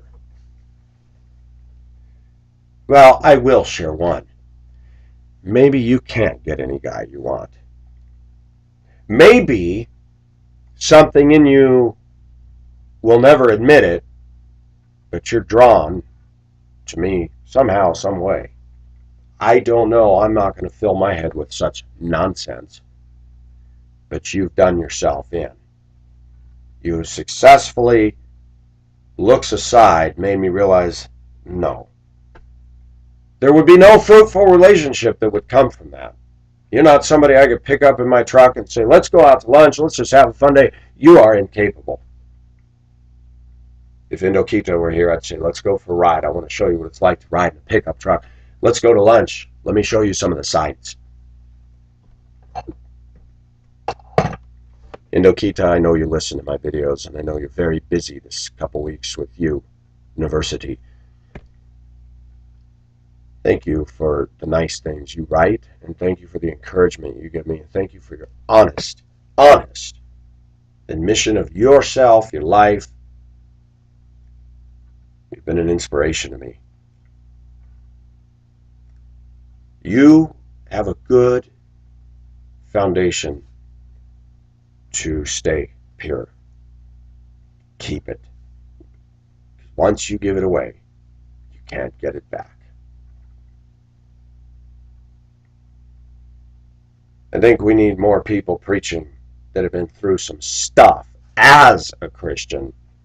We have too many preachers in the pulpits that still have this old-fashioned American idea of good little boys and good little girls, and that doesn't exist anymore.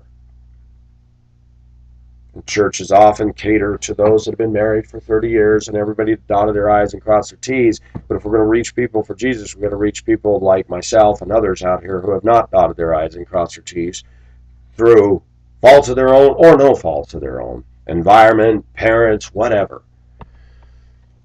If the church is going to actually transform America, it needs to be transformed. And all of us need to realize that there are things in our own lives we need to clean up. I talked about cussing yesterday.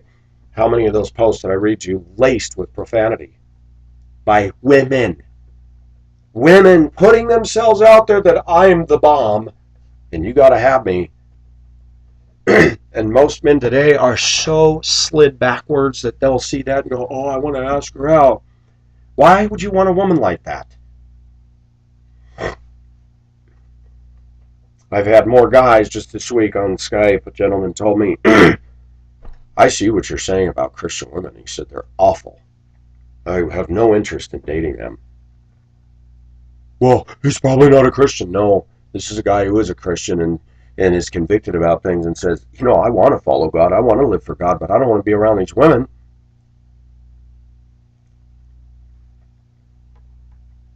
This whole thing is nothing but a ruse and a smokescreen. I want a godly man. You're not even godly-like in your daily behavior yourself. Get over it. It takes two people who have some stuff in common and some compatibility to say, life's going to be tough. Pull up your big boy pants and deal with it. Women, you need to stop yelling and screaming at men and stop looking for Mr. Perfect. If you halfway like somebody, why don't you go on a date with them? Why don't you take the time to get to know them instead of going, oh, he's got a cootie, he's got a germ, he's got some sin.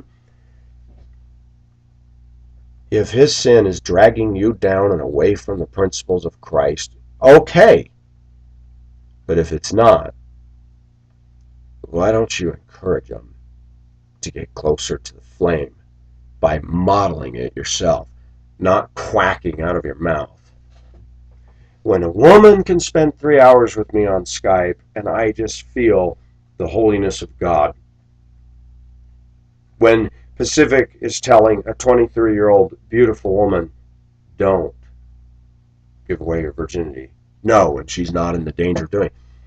It would not be beneficial for me to become because I have calloused my conscience a little bit, and it would be very easy if you were even so much as open to me making love to you. I would. Pacific, you're awful. You're a homo. You're a fornicator. I'm human. I've been through enough rejection. And no, I wouldn't just screw anybody. I'm man enough to say I'd love to go to Australia. I'd love to meet her. But with her, I said, unless I could take your hand in marriage, there'd be no point in me coming. None. Do not adopt the ways of this culture. Do not give in to the prevailing mentality. Don't let an art teacher, I tell you what, if I had a daughter and my daughter came home and told me about the racy movies that art teachers were recommending people watch, French, Italian, whatever, women in America have been conditioned to look at other women so much. Women's magazines, women, how many men sit around reading magazines of cars or trucks showing men with their shirts off where men are going, wow, he's got a...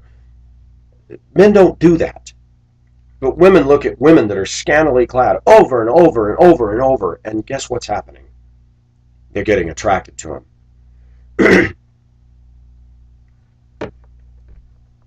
There's also a danger in trying to be so morally pure that all of a sudden you're suppressing desires that God gave you. I'm not going to get married. He's not perfect. He's not perfect. And then pretty soon you're burning in lust towards another female. Because what do you see? You don't want to think impure thoughts about a man, but you're seeing scantily clad women in front of your women's magazines and the ads in the paper for the bras, for the this, for the that.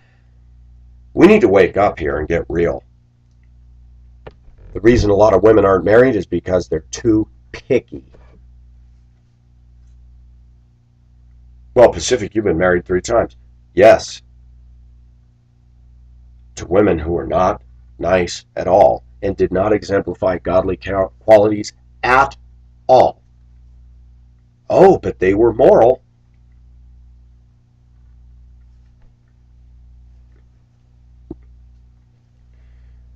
My ex-wife of 14 years, I'd asked her, did you ever have sex before marriage when we were dating? She said no. We were married 4 or 5 months, and she came to me one day and said, I didn't tell you the truth. I said, about what?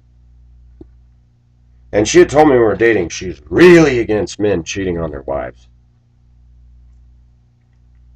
I mean, I saw the anger hit her face because her husband of 10 years did cheat on her several times. She confessed that the guy that she married, that she had sex with him before they were married. I said, oh, you did? I said, why didn't you just tell me that? I don't care. Because I felt so bad about it. I said, okay. I said, have you noticed you tend to be very self-righteous about others who do the same thing? She got very quiet. Then, as time went on, as we spent more time together, she confessed to me that her father had an affair. This is what she said. Oh, I love my father. I understand why he did it. My mother was so hard to deal with. I said, wait a minute. But when your husband had an affair, you didn't like that. Oh, because I was so good to him. I don't know if she was or not. I wasn't in that marriage. But I know one thing. I was married to her, and she was not so good to me. Situational ethics. And that is what America operates on all the time. Yesterday, I'm sitting at a red traffic arrow, and it's not changing, and there's a van in front of me. And after 2 cycles went by, the guy got smart enough to go, this isn't working. I'll just wait until it's clear and go. And I did the same thing. I called it in on the radio, and we're waiting, and I'm watching the line of cars right down by the university. I'm like, this is ridiculous. I pulled up right on the line, hoping to trigger it. Nothing happened. Finally, when I got a break in traffic, I went. Several cars went behind me, and I called in dispatch. Said, I just ran a red light, and here's why. Could you please call the city and tell them to get down and fix this thing? And we do that all the time. We're perfectly legal.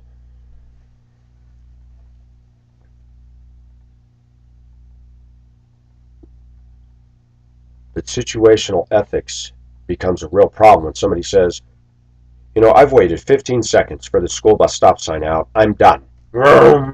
Good, you just almost hit a kid, stupid. Situational ethics. I really need to get around this car, so I have to speed. It's 30 miles an hour. It's multiple lanes. Why do you need to speed?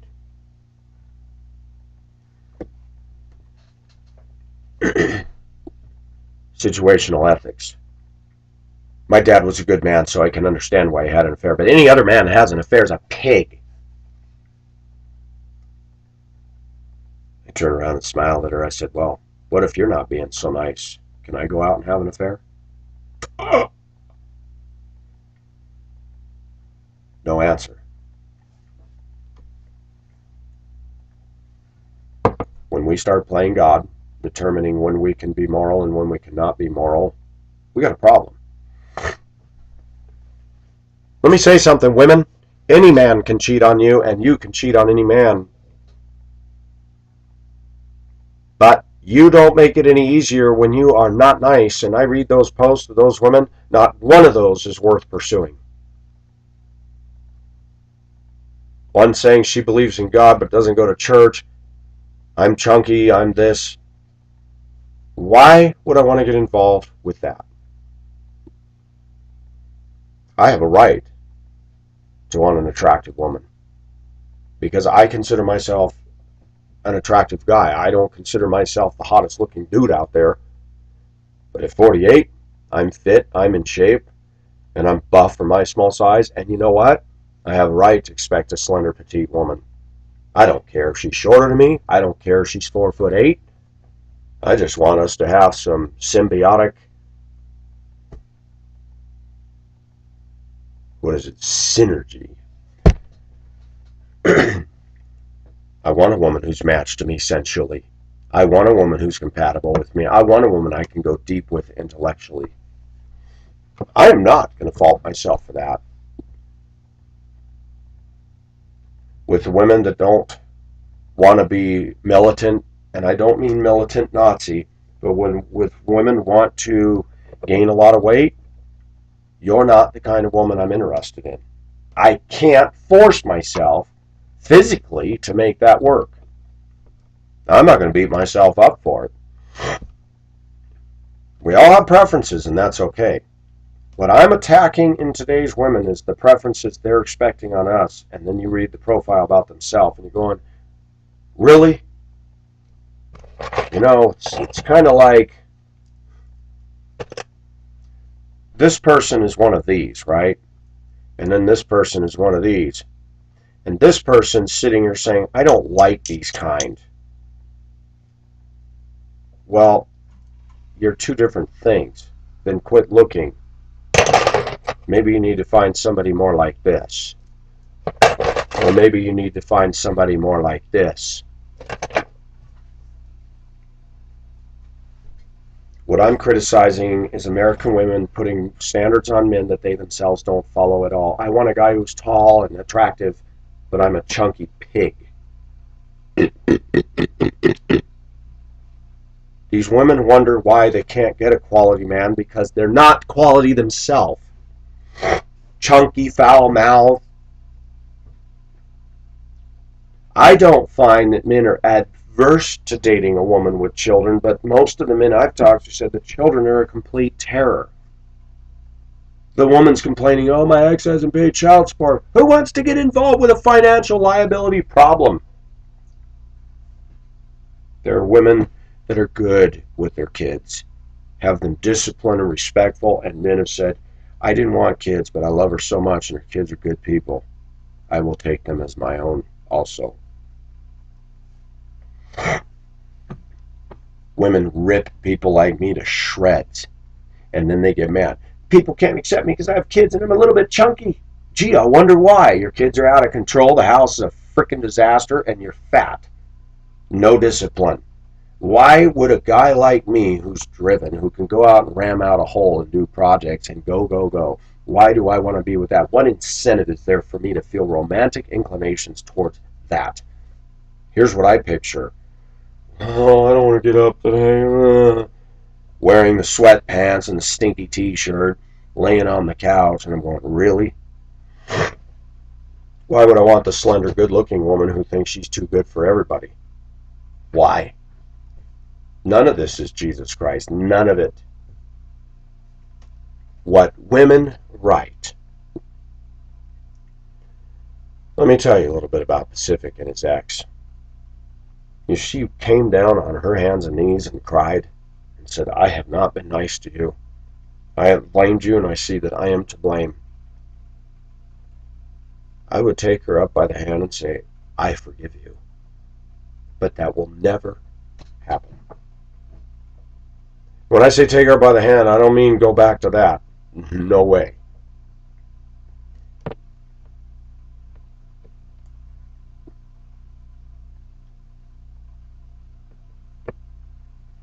I'm becoming more confident of one thing. I don't care how many people want to attack me and say your life's a train wreck and this and that. Let them. I know the effect I am having on children, on viewers, and others. People at work that don't like me, even they know. My bus is clean, my attendance is spotless, and I take care of my body. Most of them can't even claim that much, and they're walking around with an attitude. You are not contributing one good thing to the American landscape. Nothing. You're living on the fumes of your own ego. At least I am doing something for these people, for my viewers, people that I talk to who get down, get encouraged.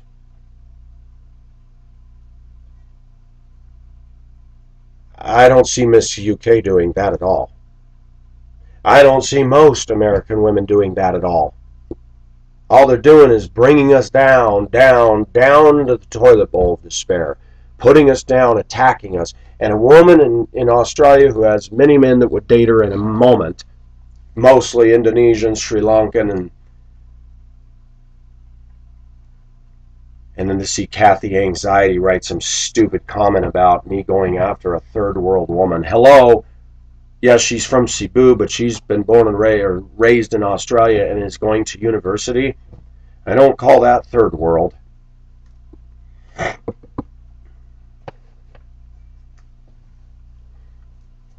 See, Pacific, when these things happen, and I thank God for the internet,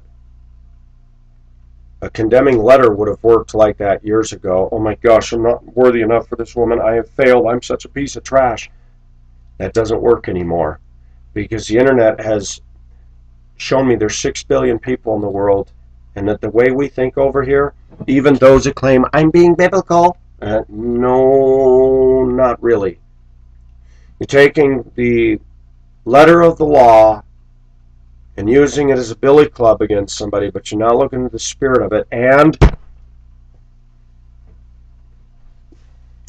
if you want to expel the immoral brother, then you better expel yourself for sending pornographic images of yourself on the internet.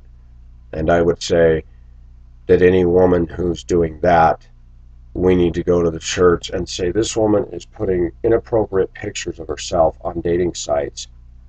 If you're not going to repent, you need to be put out of the church. How come that isn't discussed? If we're going to start doing the letter of the law in the Bible, then we better start doing it right on our own selves. You think? When a woman across the ocean that has more commitment to God and is tender to me, saying, I don't want you doing these things. I'm not being self-righteous, but I deeply care about you, and it grieves my heart to see a guy like you that has so much heart, so much work, give yourself over to all these kinds of people that are no good for you. Whoa. Now there's somebody who actually has just said something that inspires me to go, wow, nobody in America has ever said that to me at all. All I've heard is, you're a loser. I'm amazed how Christian women can read this and go to church and hear rock and roll for Jesus and listen to K-Love, garbage music, and come out thinking they're so spiritual and beat us men up with scripture and think that they're doing Jesus a favor. When a woman is gracious, complimentary, tells me, I love hearing you.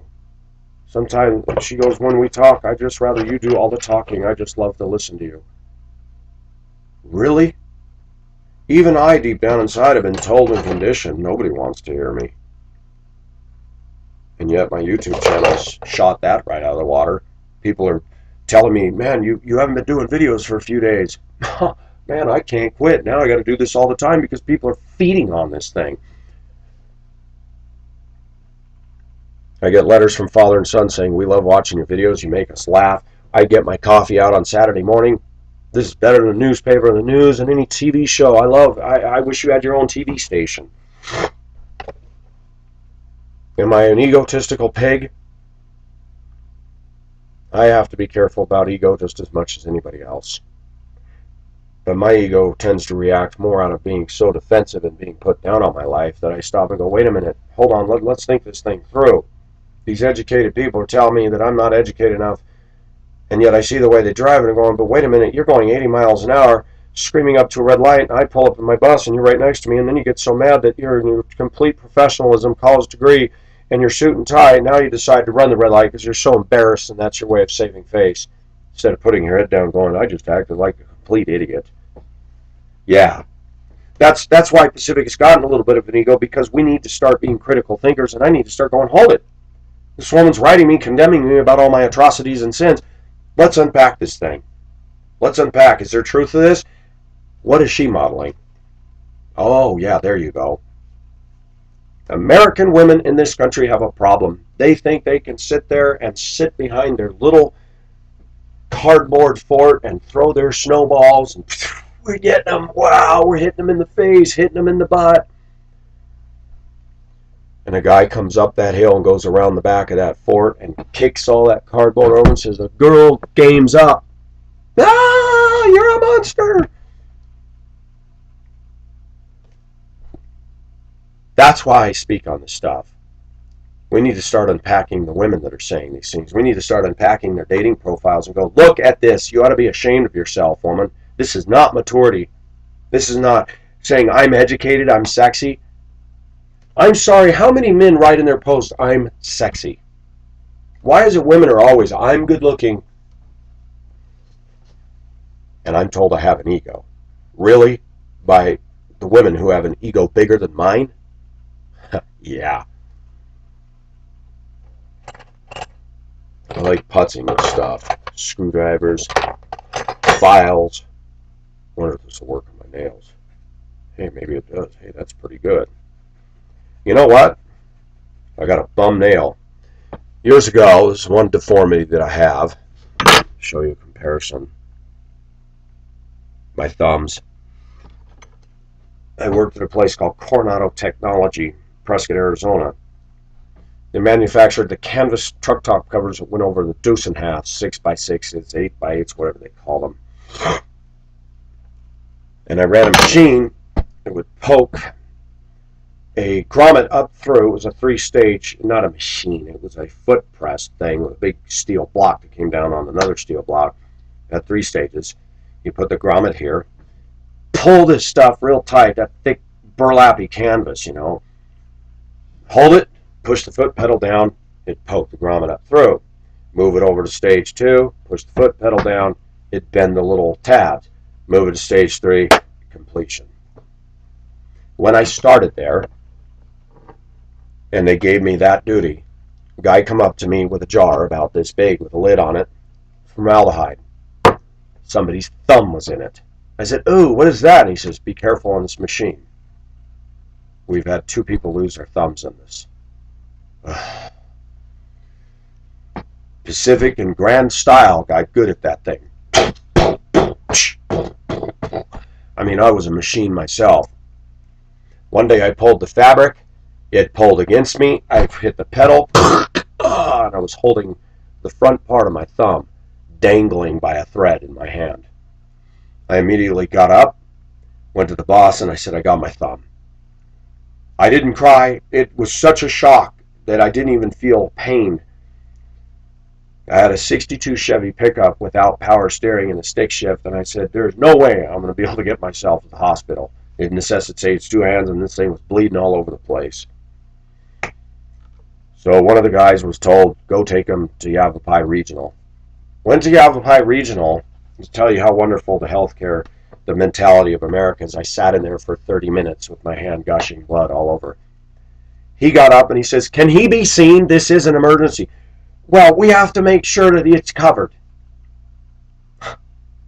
That was in the days when they started coming down and saying, you need to see a patient. Finally, I got in there. I got this doctor. He was very nice. He started localizing it.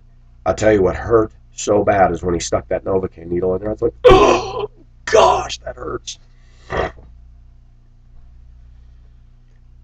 He stitched it back up and he said, where did you say you work again? I told him the name of the place.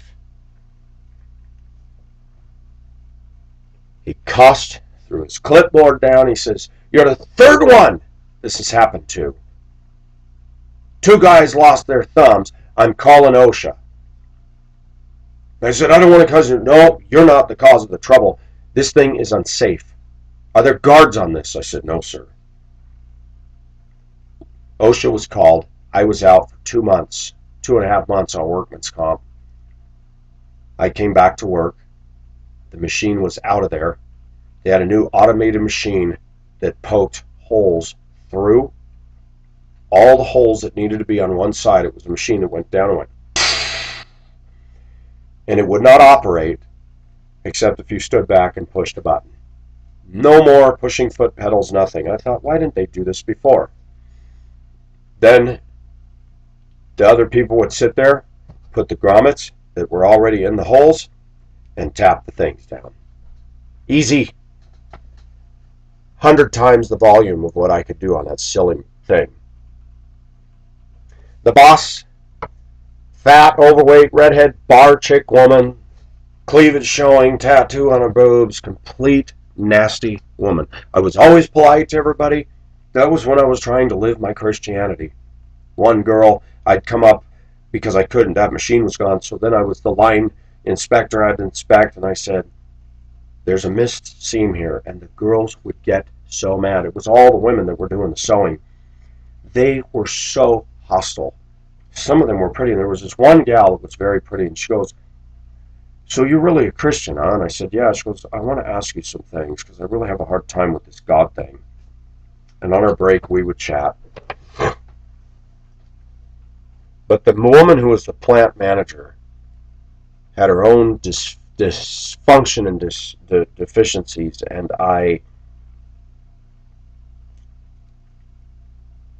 went to quit one day. She was always shouting and yelling at me. I was running around. She even told me one day, you need to slow down. I said, why? I'm working. I know, but you're making us all sick. None of us work as hard as you. Okay. So then they put me in the back, bagging up and boxing up the stuff to go to Texarkana. I had to put the middle brackets, fold up this thing. Very hard to fold up. Put the little slip of information, instructions, how to put it on the truck. Seal up the box with tape. This place was oppressive, and I finally decided I gotta quit. I called her, said I'm not coming in today. She yells at me on the phone, you better get down here right now, Michael. Talked to me like I was a little kid. I said, I'm sorry, I can't do this anymore. I didn't put her down, nothing. I came a week later to pick up my paycheck. She walked into the break room. She said, let me tell you something, young man. Don't you ever put this place down as a reference. I said, excuse me? She said, we know for a fact that you faked that injury. I said, faked it? She goes, you didn't cry, you didn't cuss. The person sitting next to you said he didn't even make a sound. You just did that to get workman's comp. I said, I cut off my thumb? I didn't use language back then. I didn't yell, F. Everybody in the plant used language, and they constantly said, how come you won't cuss? I went in the men's bathroom. There was a Mormon. The Mormon who worked there, always talking about the Church of Jesus Christ, Latter-day Saints, was putting penthouse pictures all over the bathroom. I walked in on my break one day. I grabbed them all, ripped them down, wadded them up, and threw them in the trash. Didn't say a word. I come out to my station. He comes out and he says, did you tear down my pictures? I said, I don't want to see that stuff. He climbed all over me. I said, you're a Mormon. I thought you were all family values, dude. I wasn't as bold then as I was now. I was scared.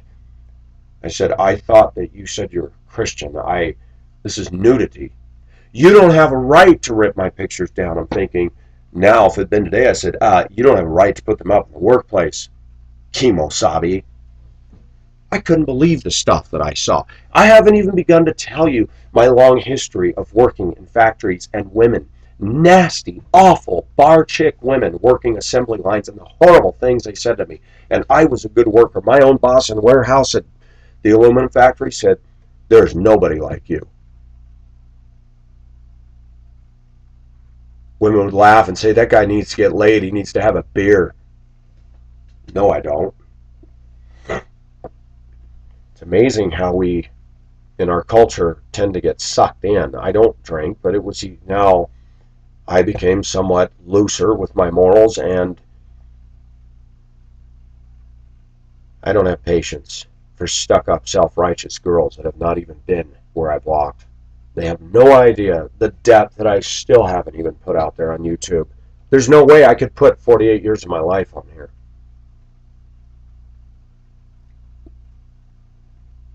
I said, I did nothing wrong, ma'am. I did my job, and I did not fake it. I'm a Christian, and I don't believe it's right for me to use language. Oh, bull, blah, blah, blah. Don't you dare put this down as a reference. I dropped my check and walked out the door.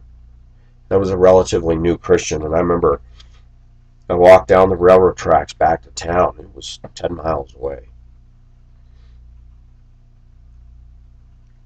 I walked down the railroad tracks, the old abandoned rail line. By the way, that old abandoned rail line, there were date nails in the ends of the ties, stamped 02, 03. There's a nail they drove in the side of the tie to say when they installed that tie. Because after so many years, they'd rip it out and replace it. Those date nails went for $1 a piece. I walked 10, 15 miles down railroad track one way with an ammo box and a crowbar, pulling them up, filling the ammo box complete with creosote on the ends of them. Took them to the antique store, and I'd sell them for discount, $50 an ammo box. I have always been different. I'd walk way out past Prescott into granite and red-colored rocks, and there's nobody out there. It was amazing. When I walked away from that factory, I kept turning around saying, God's going to get her. And I was really hoping to see this big puff mushroom cloud of black smoke as the factory exploded. And I kept looking back, kind of like Jonah. God, get him, get him, get him. It never happened. God, why did I get falsely accused like that? That is the only workman's comp claim I've ever had. I have hurt myself at jobs, twisted my ankle, broke my toe, and I showed up to work the next day. I thought, I'm not a workman's comp kind of a guy. It's like, shoot, let's get over this and let's get back in the saddle. Stuff happens.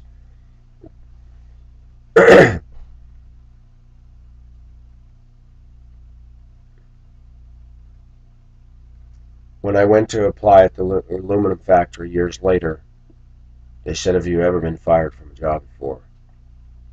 I said, yes. They made you put the place. I put the place. Human Resources called me and said, Michael, you put that you were terminated. Or no, not fired. I'm sorry. Did you ever have that? No, I wasn't fired. Did you ever have a workman's comp claim? And I said, yes. Where? Named it. Michael, I noticed you put the name of this place that you had a workman's comp claim, but you didn't put it in your job history. I said, when I went to go get my last paycheck, the woman told me, don't you dare put this down. And I told her everything. The woman happened to be a Christian woman at this aluminum factory, and she said, oh, that's all? She said, don't worry about it. She said, we have had a lot of employees come from that place. We've heard it's an absolute wretched place to work for, and that the person managing it is anything but competent.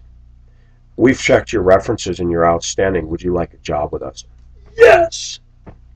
I don't need a reference of some redhead bar chick that's overweight and BO and hair under her arms, running a plant like a Nazi angry menstruating drill sergeant. To get me down my road, I need the living God. No, I have every right to speak about American, UK, Canadian, and Aussie women. I've seen enough.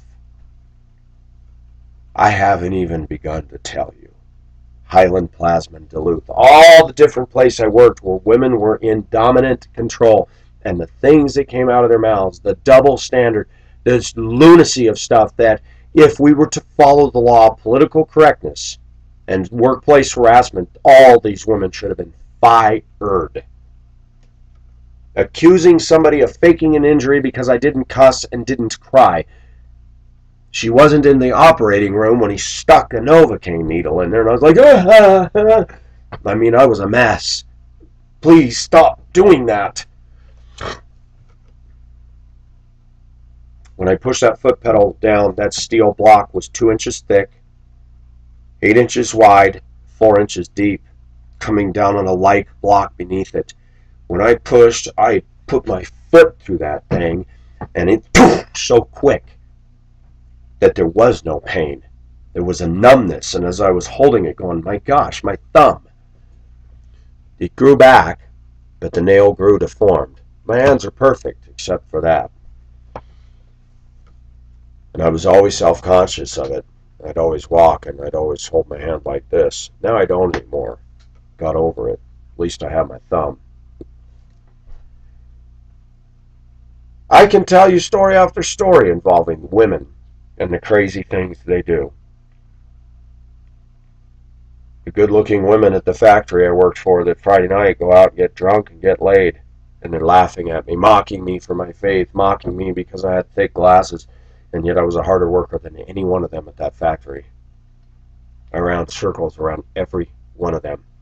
And even then I was dumb enough to say, man, you're really attractive. I was so naive. A girl named Elizabeth, redhead, she was very cute. She very slender. And one day one of my friends in the warehouse says, you don't want to go out with her.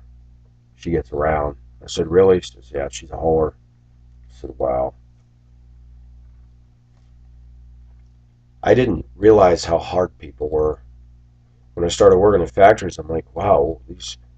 I wasn't even able to articulate. I remember there was even an Asian woman. She'd wear a shirt with no bra, sleeveless. She'd lean over and her boobs are joggling back and forth, and you're just like, this was a shock to me, seeing this stuff. Listening to their potty mouths. There was a line leader who was very offensive. She had mass BO, biker chick, long black hair in a ponytail, lifted up her arm, had 3 inches of hair, grody. And I'd come up to pull carts, and she'd yell at me, I need carts! Yeah, I know. They're trying to get them unloaded in warehouse as fast as I can. As soon as I get them, I'll bring them up. And she's yelling and screaming and cussing. Then one day she started coming on to me. And I'm thinking, ew, no. But then she was friends with somebody who was in the office, a very pretty professional looking blonde woman. And the blonde woman was always nice. Hello, Michael, how are you? One day, this line leader was being somewhat nice to me, and I said to her, I said, you know, that friend of yours in the office, she's a very attractive woman. Oh, really? You think so? The very next day, that woman would not say hi or be kind to me again. And this line leader got really nasty. And I was trying to go, what just happened? I didn't say anything inappropriate. It took me a long time to realize she was mad because you liked the friend. She probably went and lied about what you said to tear you down in her eyes and make you look like a piece of junk. Wow. When I look back at my employ at 3 factories and the women that worked there, they were awful. Nothing feminine, nothing ladylike. They were awful. And at the aluminum factory, they were working to buy a mobile home in Prescott Valley and live cheap, tacky lives, consuming alcohol every Friday night, listening to crappy music, riding motorcycles, and I thought, this is a symbol of freedom, American women. I haven't even gotten started, folks. I've got a repertoire of stuff that I haven't even begun to tell you about. Teachers and personal encounters with stuff that just shocks me looking back. That it's funny, I didn't get this feminism and all this stuff earlier in life. I was slow. Pacific is absolutely shocked at the stuff that goes on in this country. And all of a sudden, when I became a Christian in 1985, I had visions of grandeur, thinking in church it'll be so different. Yeah, it was different, all right. Just as scary as what goes on out there. They may not be barroom chicks, but today's Christian women are consuming alcohol. Today's Christian women are dressing provocatively, inappropriately. Today's Christian women are judgmental, self-righteous, slamming and putting us men down after getting on a dating site. Instead of saying, okay, you're not the one for me, bye-bye. But they can't just leave it at that. They got to go in and tell you how you're not as holy as they are, and go on and on and on, and 2 months later come back and tell you some more. I can see why the parents of that girl don't want you. Well, I thought I was a loser, and my channel was a loser. What are you doing here? I know why she's here. Because of an ego that doesn't quit, and because of conviction.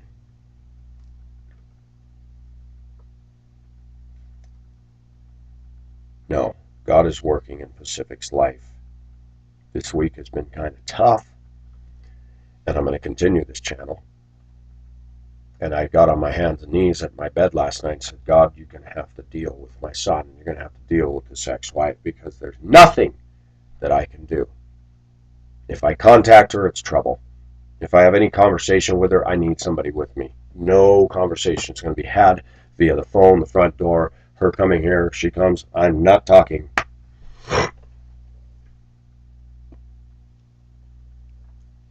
It's really messed up in society when women can back up their dump truck of guilt, condemnation, and false accusations on us American males, but if we roll in the pickup truck of truth, they are out of here. The only way things would work with my ex-wife and I is if she stops and realizes you have created a lot of damage that has nothing to do with me. If you are saying that the counseling doesn't work, it's because counseling begins with you. The list of stuff she told me he was doing, I said, yep. And you were dumb enough to let this stuff happen. I would not have done that. I would not have done that. I would have said, you do that, young man, I'm going to tan your hide. That's my stuff. You don't touch it. He knew that with me all along.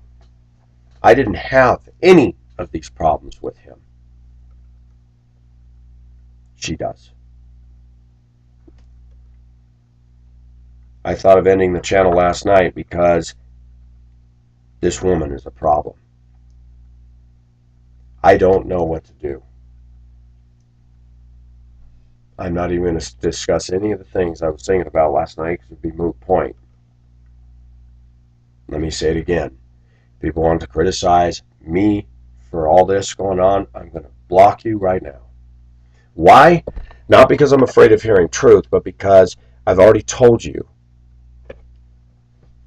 This is the side of things that women don't want to hear. The women want to bandy about each other and complain about us men, but they don't want to hear that actually there's women doing evil, nefarious things, including wrecking their children, just to prove a point that they're superior to us, just to show to their friends that the ex-husband is just a dirtball. And the women are not intelligent enough, even as their friends, to look in and go, you know, you've said a lot about him, but what have you been doing? I still have photos of 3 feet of a blown out mess in both bedrooms. My own son said to me, you know, if mother had kept her room clean and I went into the bathroom to use the toilet, I couldn't get to the toilet. There was so much stuff on the edge of the tub, on the toilet, on the tank of the toilet, on the double sink, filled with all her feminine stuff. And I thought all this money that she spent on all this stuff has not made her any more beautiful person at all, inside or outside. And American women are caught up in this and their sexuality. And we're starting to see that they have no substance. We're starting to call a spade, and they are menstruating all over the place for it. Yelling and screaming and being self-righteous and hiding behind this as some sort of a shield. God is not mocked by that at all. It's funny, but the women seem to come to the Bible and approach it like, oh, the Bible's all in favor of me. And they automatically use it as a means of a billy club to us males. And when I see that, I just go, but they're not even living it themselves in any way, shape, or form. Love wins, even Pacific, over any feminist woman.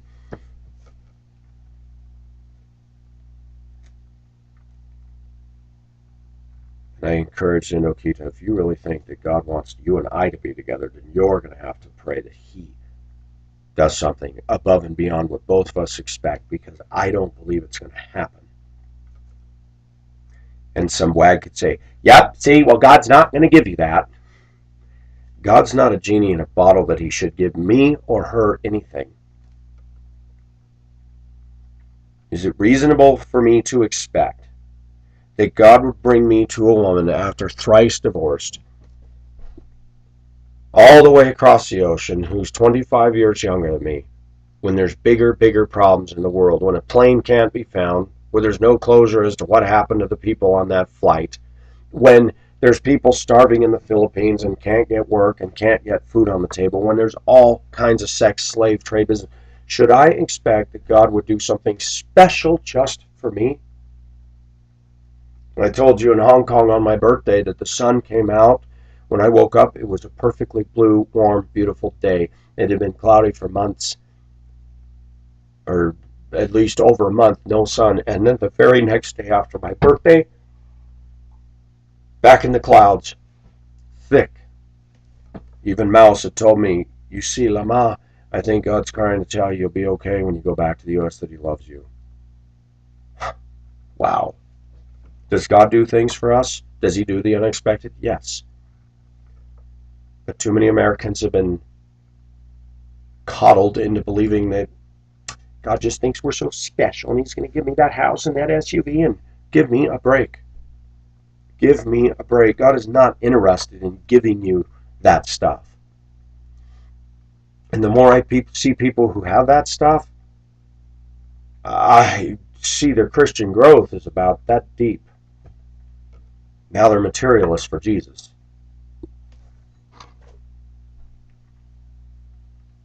I read to you the Craigslist dating site because I'm appalled. Women should be ashamed of themselves today. They have none. I see in traffic all day women doing bonehead moves. I honk the horn. Do you see them go, oh, I'm sorry? Women are incapable of apologizing. Whether it's Ding Dong from the UK, who can sit there and write me self-righteous tripe. Not once did she ever say, you know, you're right, I shouldn't have dressed that way, and I wasn't very nice to you, and yeah, I was self-righteous. No! Of course they're not. And they've got this to back them up. Ripped out of context, of course. Yes, Pacific does have contempt for a lot of Christians because they're not mature. I have contempt for people that use Scripture wrongly as a billy club while ignoring their own deficiencies and not dealing with it. I have a problem when I've seen a huge contrast that gives me more boldness in Indokita, who makes me say, I can definitely say, these women are not walking after Jesus Christ. They're not modeling Christian love. I find it interesting that out of all the countries in the world, America is drowning in the letter of the law. And most of those laws are not enforced. The traffic laws are a joke in this country. And yet all we do is have a bunch of boneheads sitting on Capitol Hill making more and more laws. You don't get health insurance, we're going to fine you. Oh, okay, what do you do about Hobby Lobby that has religious convictions which are allowed to exempt them? Not according to Obamacare. Now we got to have more laws and more laws and more laws and more laws. And America's a very legal, litigious lawsuit society, and Christian women are all about morality, breaking God's laws. You've broken every single law yourself, Toots, but you don't see it. Why is that? Because we live in an avalanche culture of anti-male bias and sentiment, including starting with our churches, with American male pastors always telling us men about sexual immorality, but not turning around and dealing with women and their foul, egotistical, self-righteous attitudes. Joyce Meyer's preaching on integrity. Joyce Meyer's telling people that you can, even though you're not rich, you shouldn't worry about it. You need to be the best you can be where God has placed you. I agree with that. But you're rich. You're filthy rich in the name of Jesus. You're disobeying the clear command of Scripture. You talk like, walk like, sound like a man, not a lady. Something shifted in American culture where women now will rally behind a woman like that and say she's a godly woman. No, she is not. She's a rebellious woman.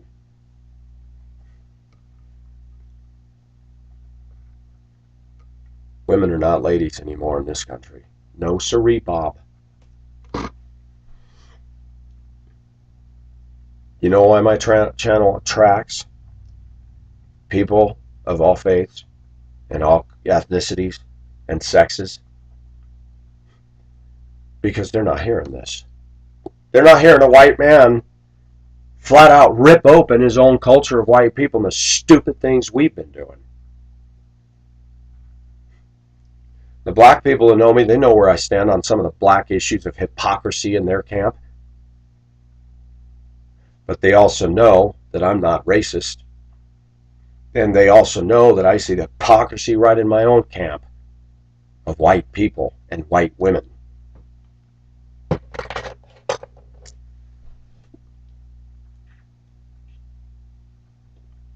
In the last week, I have seen more stupid things done. I'm wiping the back windows of my bus. I'm in a school zone. SUV pulls up behind me, loud music, woman there. Her inappropriately slutty dressed teenage daughter gets in the car.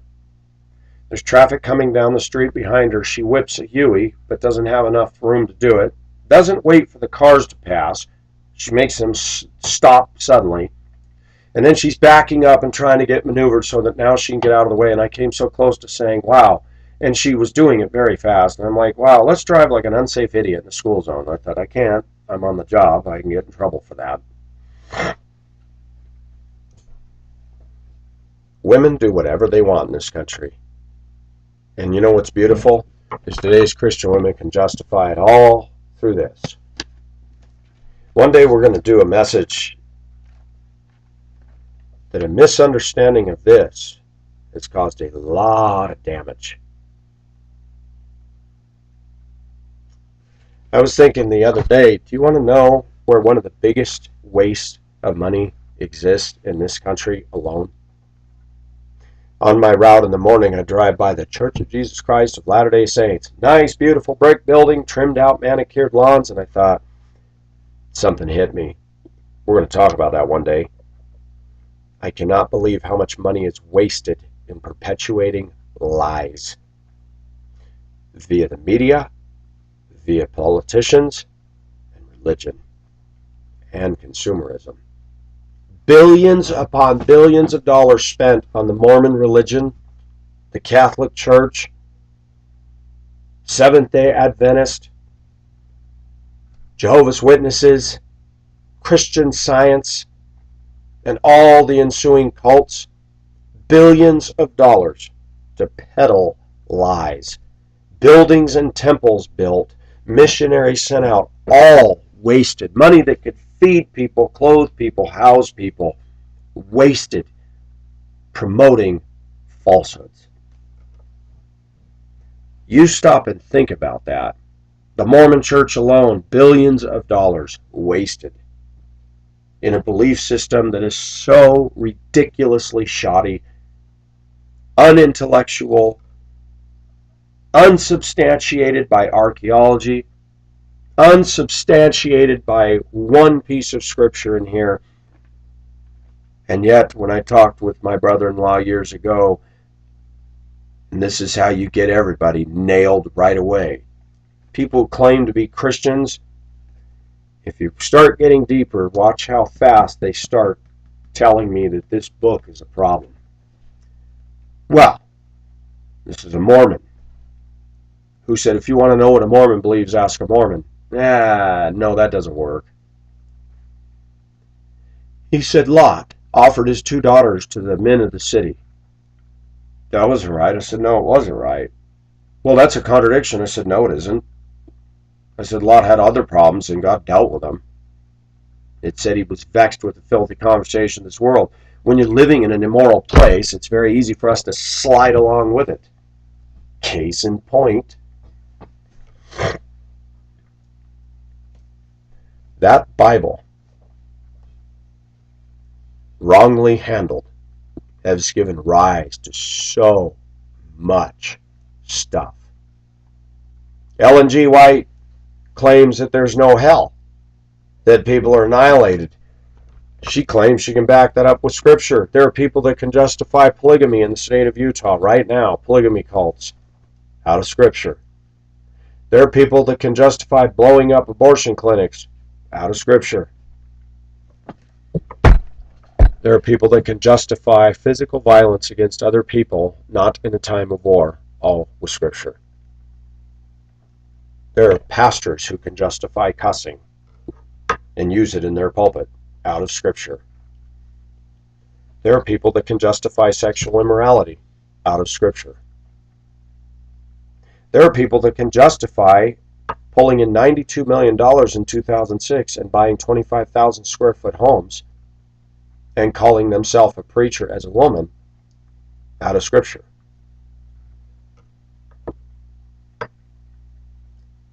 I could use the Bible to justify a holy war, out of scripture.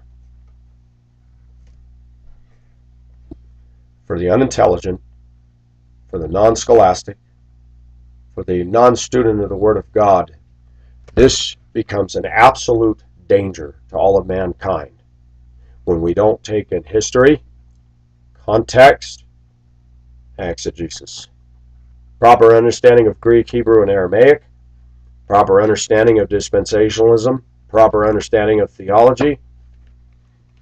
We have people that can use scripture wrongly taken out of context to justify King James Version only Bibleism.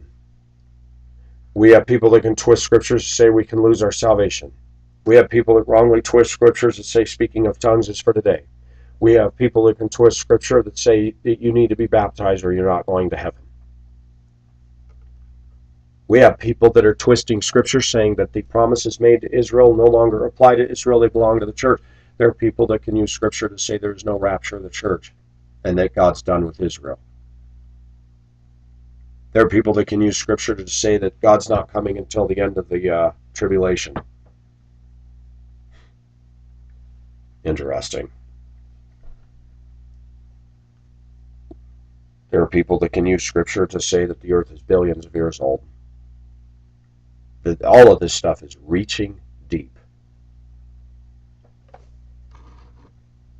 Pacific has gotten himself into some heated debates and people really getting angry at me for having a solid, confident stand on a pre-tribulational rapture, a 6-day literal creation with a 7th day of God resting, that the eschatology can be properly understood.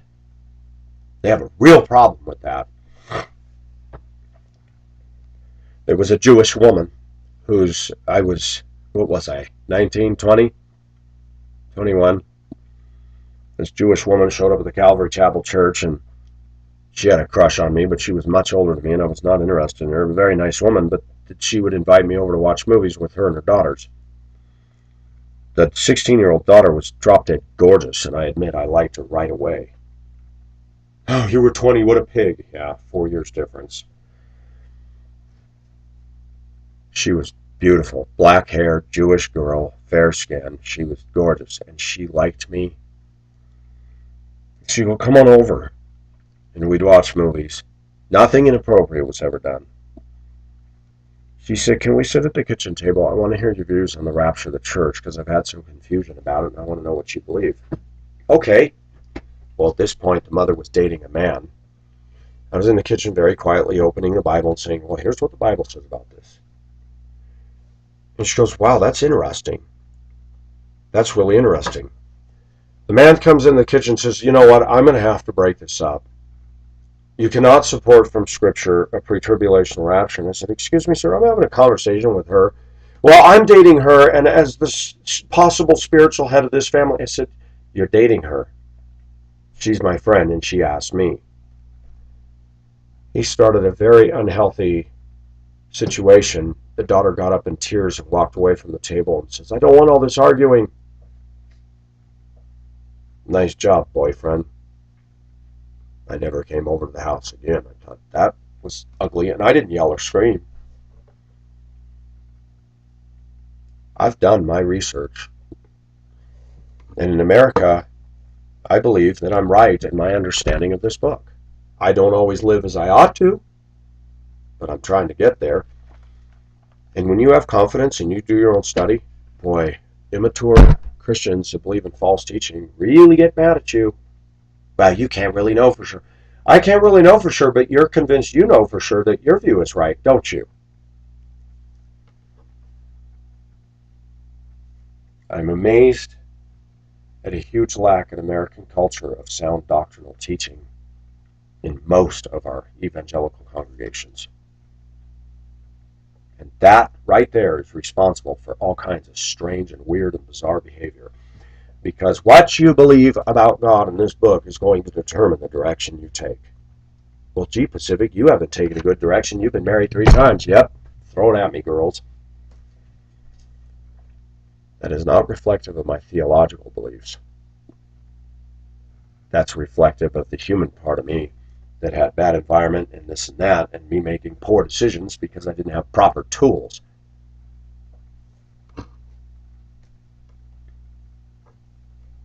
When I listen to a Joyce Meyer's talk on ethical or integrity, I have to laugh. This is an American woman who doesn't see any connection between the word integrity and her lack of integrity, living in a 25,000 square foot house calling herself a minister. I don't care what a woman spins in her mind. That is just wrong. But she's empowered by her fan base and that the money keeps rolling in. That becomes its own self-seal.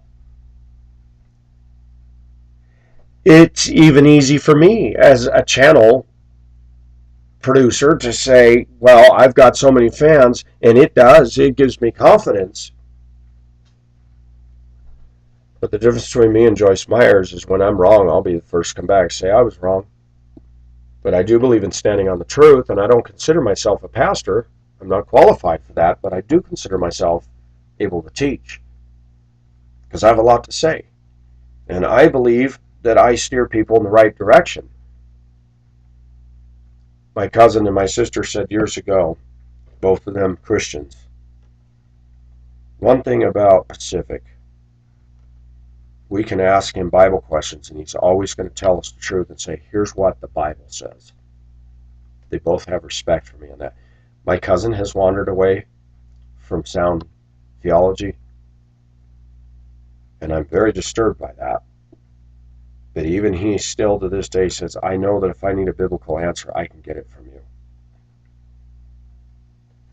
But he has his own rebellion in him, that he wants to go his own way with. He's fraternizing with the Catholic Church. He was in the Masonic Lodge for a while. And I said, what are you doing? I even tried to get him to read a book. He refused, about Mackey and Pike and all the others with the big old Masonic Lodge movement, and he wouldn't. I said, that is not of God. Now he's hanging around with Jesuits down in Spokane. I said, you need to start doing some research on the Jesuits and their satanic blood oaths and stuff, because I said, I'm going to tell you something. You're getting into some dangerous ground here. You need to stick to the Word.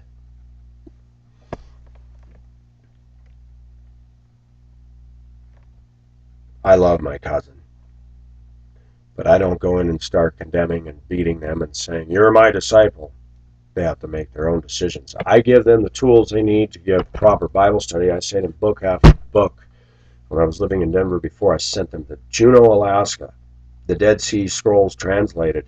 Henry Morris is the Genesis record. I sent them quite a few good, solid Christian books. Pacific, if he needs to, can access good stuff for anybody. But if people, my viewers, want me to send them this, I would definitely have to make a profit in doing so.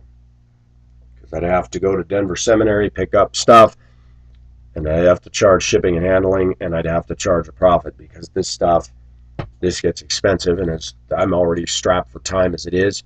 It would take time to do that. Postage has gotten ridiculous today, by the way. You can save yourself the trouble. If you want a book, I can give you a recommendation for a book. You can look it up online and probably have it expedited to your house quicker than I could to get it and do it.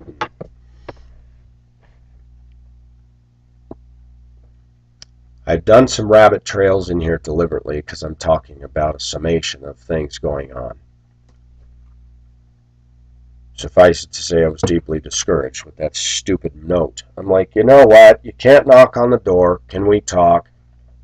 This is passive aggressive stuff. Both these people in here said, this is ridiculous. I haven't buffaloed them at all.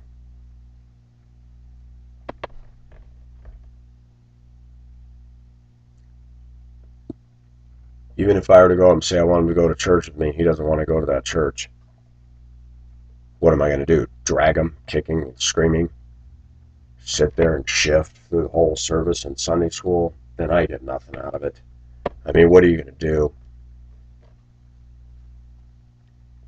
I didn't want children. I was shocked when she said she was pregnant.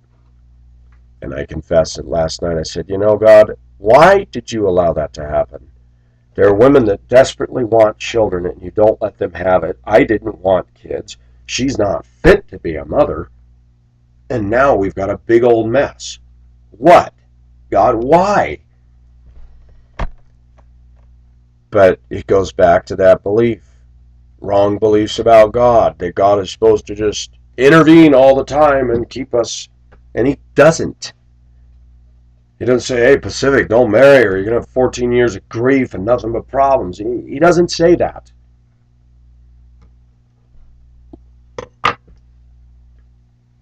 So people condemning people for divorcing and saying, well, God is joined together, let not man separate. That's the one you don't want to remarry after you've divorced. Because if God brought you together and he was in it and you divorce, you're done. But what if you marry women that you weren't supposed to be with, that God did not join together? Am I changing interpretation? No, I'm not. But Christians suddenly want to say, well, when you married her, that became marriage in God's sight. Yes, but then why did Jesus say to the Samaritan woman, you've had 5 husbands, and the one you're living with is not your husband? Jesus acknowledged that she had this many husbands.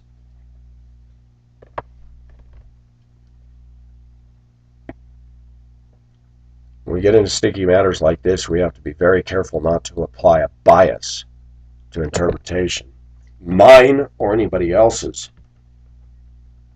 We have to look at the intent and the historical context. Pharisees were devising divorce to put it in modern vernacular. The woman burnt the toast, and the Pharisee says, "You're divorced, get out." And that still goes on in the Middle East. My friend from Syria said, if you tell the wife to stay home and not go out the house, and she does, I can come home and say, I'm putting you away. I said, but don't you think some of that stuff's ridiculous? She says, I do. It was just, the point is, America's gone so far the other way that these women got more rights than men, and they can yell and scream and throw their weight around, and the man just gets screwed. And I said, yep, I agree. Women don't have respect. They don't have fear. They don't have reverence towards God or man, including Christian women. Americans have been infected with entitlement, selfishness, throwing their weight around, stand up for their rights, none of which can be supported with this. I've actually heard it said that we have no rights. We have a right to go to hell, a right to be dead in our sins, and Jesus Christ came down and said, but I come to give you life.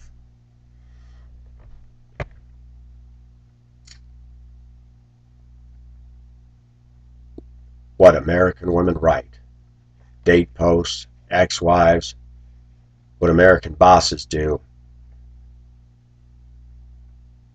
Pacific has the right to talk.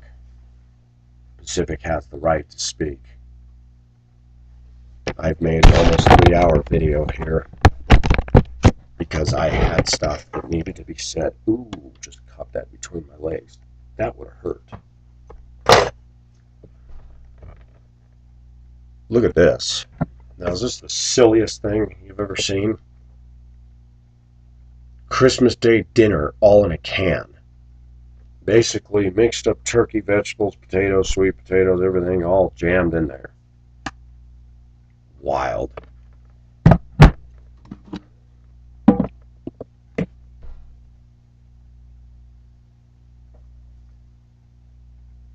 I watch women. I study women. I admire the beauty of women, but I listen to what they say.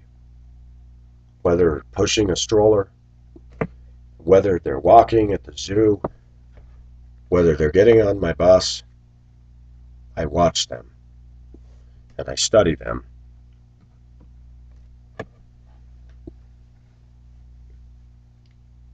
Funny thing is Pacific can be absolutely professional, even with women that would drive me nuts if they were in my personal life. There are women that bring their daughters to my bus every day that talk in fakey voices. I say, good morning, ma'am. How you doing today? Isn't it beautiful? I can do it. But in the other side of my breath, I thought, oh, couldn't live with that. She told me, plastique. And then I deal with the plethora of women that drop their kid off and they'll walk in front of my bus and walk back. They won't even wave, or they'll stand right at the door and I'll say, good morning. Nothing. No, I'm not hitting on you, woman. I'm not interested in having you with children, and you're not my type. I'm just being nice. American women, most of them are monsters. Most of them are utterly messed up in the head. Yes, Pacific has made mistakes. Yes, Pacific has sinned, and Pacific's done this. But I don't have to put up with a tongue lashing from these kind of females. Because the evidence is rolled in. There's 6 billion people in the world, and no matter how much scripture people want to quote at me, get ripped out of context and put the letter of the law all over me except for themselves. There are at least 1 million women in this world. 1 million women that are slender and good looking that would fall head over heels for me. At least 1 million. I'll put money down on it. What bothers women over here is they don't like the fact that we also have choices. And we're not choosing them. They're mad.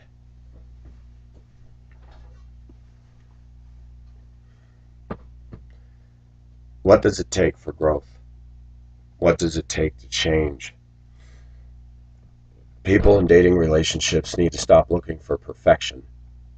If you're attracted to somebody, if you like certain things about them, go date that person. Be appropriate. Get to know each other. But the problem is too many women have been through baggage and burns and this and that, and they want to find some stallion that comes in where there's no more yucky messiness. I'm sorry, but anytime you're in a relationship with somebody, it's going to get messy because we're two humans coming together. And I'm thankful for what has happened, even though it irritated me. I'm glad I've gotten self-righteous letters. I'm glad all this happened because it caused me to go, is she right? Do I need to change? Yes, I need to change. And I've been doing that. But it also helps me to see clearly this woman is a mess too. She just doesn't get it. It helps me to see when I talk to Indokita that, wow, what a contrast. There are good women out there.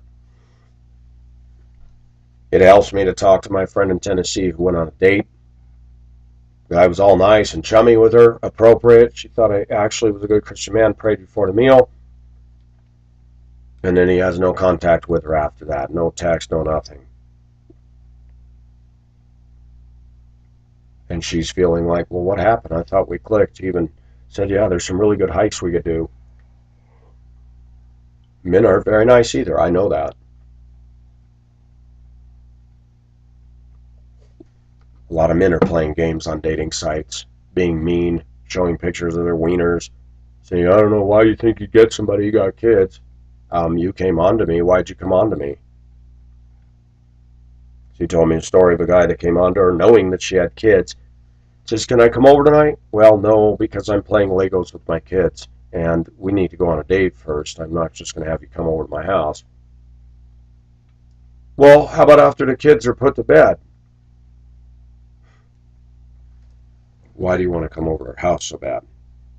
Buckster. There's a lot of jerk males out there. I know. That's why I don't hang out with guys. Talked to a friend of mine on the phone last night, one of the viewers yesterday, and said, you know what, I'm glad I have you, brother, because I can talk to you about some heartfelt issues that I would not share with most men. There's a couple viewers that I talk to that I can let my hair down with and say, I've got a problem, and I need you to pray for me.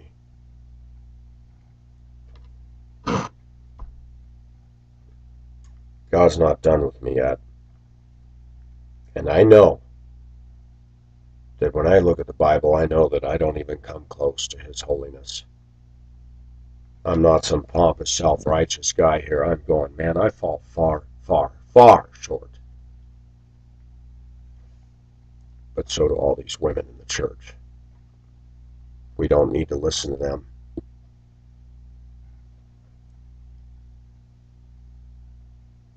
Paul says, I do not give woman is not to have authority. Is not to have authority over men or teach. Woman, I do not. Now I just lost my train of thought. A woman is not to have authority, not to teach men or have authority over them. Women do not have the right to write us letters like that. They do not have authority over us. Let's get that in our head. In this messed up American culture, they do, because we have to submit to bosses and supervisors. But in the church context, women do not have authority over us men. When they write letters like that, you pick it up and throw it in the trash can. The only woman that's going to have authority over me is one who's submitted to the authority of God and is modeling out naturally her life in a beautiful way towards God. That's going to make me go, whoa, I need to change. Women in this country don't get that concept. Indokita has had more effect on me than any of these nasty, childish, immature, entitled, I'm going to stand up for my rights, I'm going to let you have it mentality women any day. I find that very enlightening and interesting that God used a woman to shock me to say, Pacific, you've gotten lax. straighten up. It wasn't Miss UK. It was Miss Cebu. I'm glad it was Miss Cebu. I don't want a white woman. I don't. Am I being prejudiced? Perhaps. I told the lady of the house last night, I want a woman with long black hair and at least lightly brown skin. I want an exotic woman. I don't want any of these others. I go out there every day, and I'm not impressed. So I don't care if the women judge me. I don't care if they've got something to say. I'll listen to it. Only so long. I do not permit a woman to teach or to have authority over men. American women, what part of that do you not understand? Let me say it one more time. I do not permit a woman to teach or to have authority over men. What part of that do you not understand? Authority, meaning you can write nasty letters and you're going to give us a standing down and a dressing down. Excuse me. Go back to your order. Try doing that in the military, women. Go up to the commanding officer and dress him down and see how long it takes you to get into big, big trouble. And yet you do that to us men who are made in the image of God and who God has said men are the head of the household. Yeah, but you're not my husband. But you're not an authority over me. You're just somebody who got on a dating site. You're not an authority over me. You have no right to talk to me that way. None.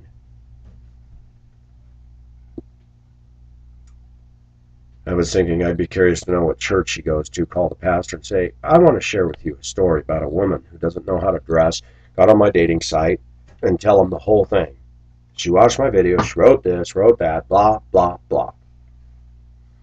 And I'd like to see what he says. I want to see if he navigates around it and defends his silly little Congregationalist, if she even goes to a church, or if he actually said, wow, yeah, that was wrong for her to do that. I'll definitely talk to her. Oh, by the way, her name is...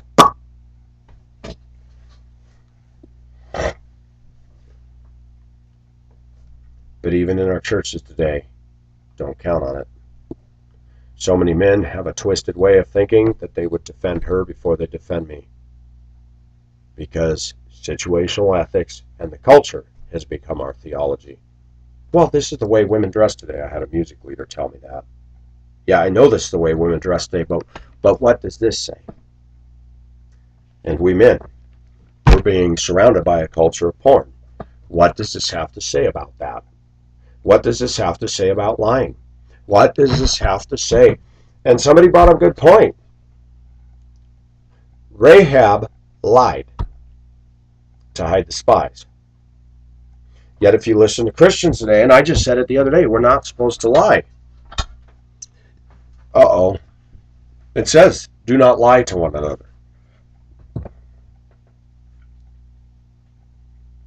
What if the Obama administration came down and wanted to kill Christians and they came up to me and said, have you hidden 10 other Christians? Wait a minute, to be a good Christian man, I'd have to say, yes, I have. Where are they?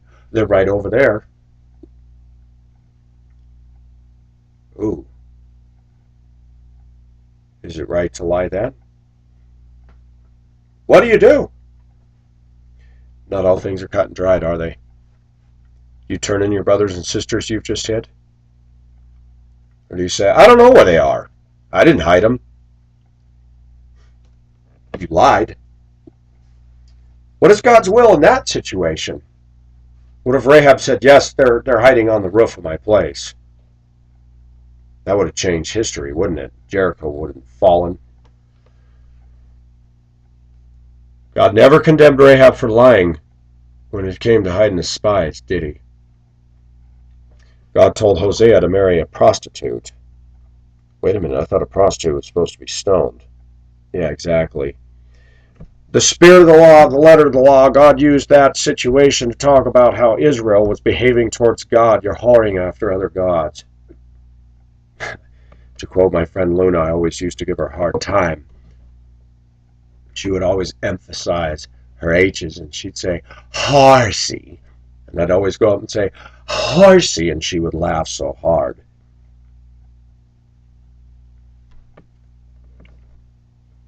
Whoring after other gods. I cherry pick scriptures, right? No, I don't. The scripture does say a lot of things, but then you get those incidences where God did something that clearly went against his prescriptive. He told the Israelites, don't marry the aliens and the foreigners. Esther was encouraged to get involved with a pagan, wicked king, Xerxes, who wanted to parade his wife out in lewd fashion before all his subjects at a drunken revelry and say, dance for them. There wasn't Craigslist back then, but he wanted to make all the men horny looking at his wife. He knew exactly what he was doing, and he was okay with it. And when she said, I am not submitting to this, put her out. And even he said, and his advisors came to him and said, you've got to divorce her. Because if she gets away with this, all the other women will rebel their husbands. He had something in his mind that we all should have learned a long time ago. Don't let these women think they can rule over us. This is not an easy thing to decipher, because was it right for him to parade his wife in a lewd fashion like that? Of course not. Was she supposed to submit? If she was a Christian woman, that's a tough question. No, hon, I can't do that. That's a sin against my God. Yes, she would have had every right to do that. But yell and scream and rebel him? No. Generally saying, I cannot. Please don't make me violate my conscience.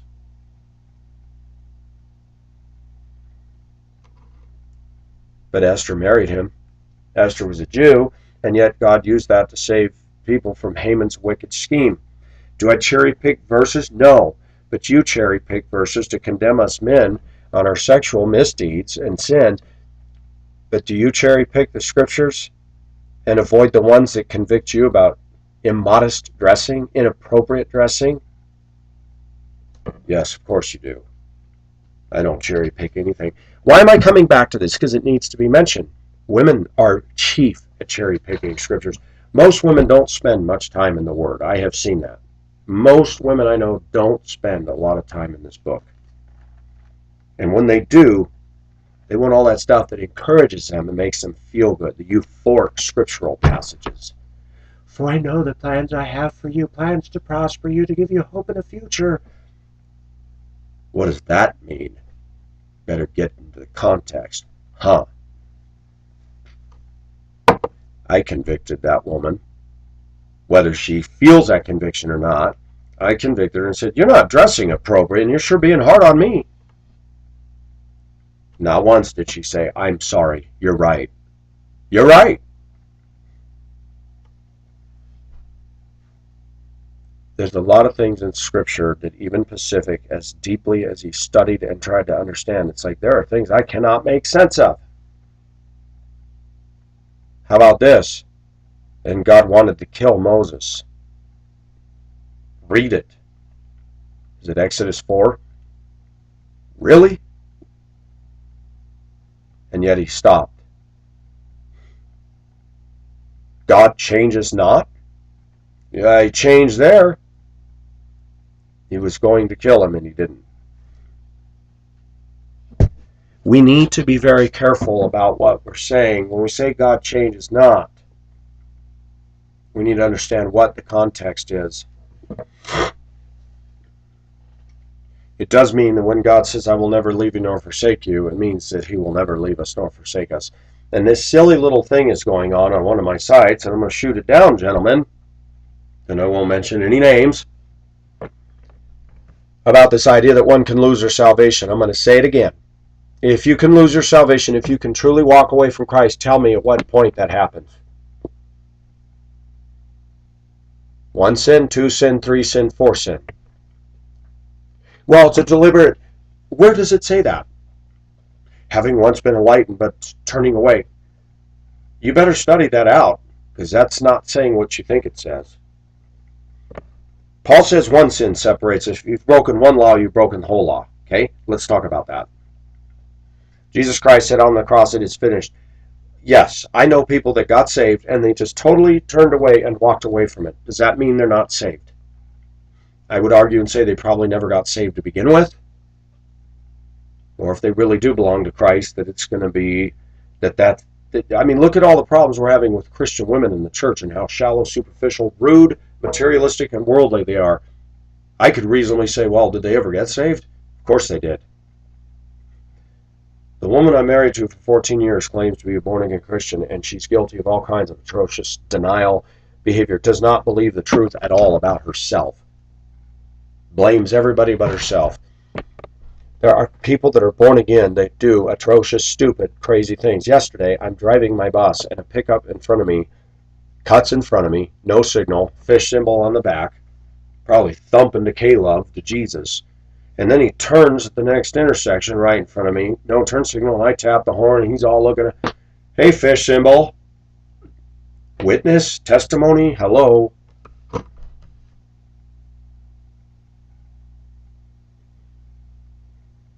I get convicted about my sins, but I'm very, very shocked that the women in our culture don't get convicted at all. They justify and rationalize it.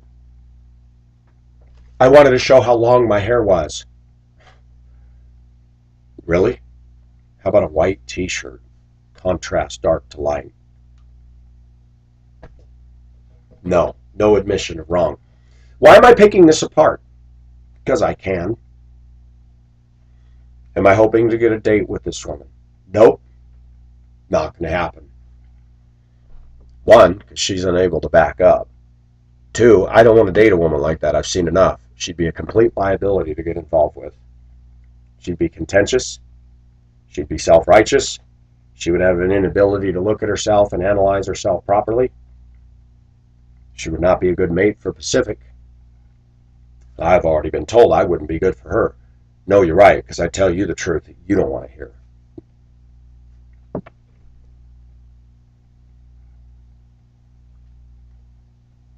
We've got a problem in our American society that women seem to think that they can say anything they want about us. Well, you cheat. You've been married 3 times. You cheat. You screwed around with girls in Asia, blah, blah, blah. Yes, I did do all that.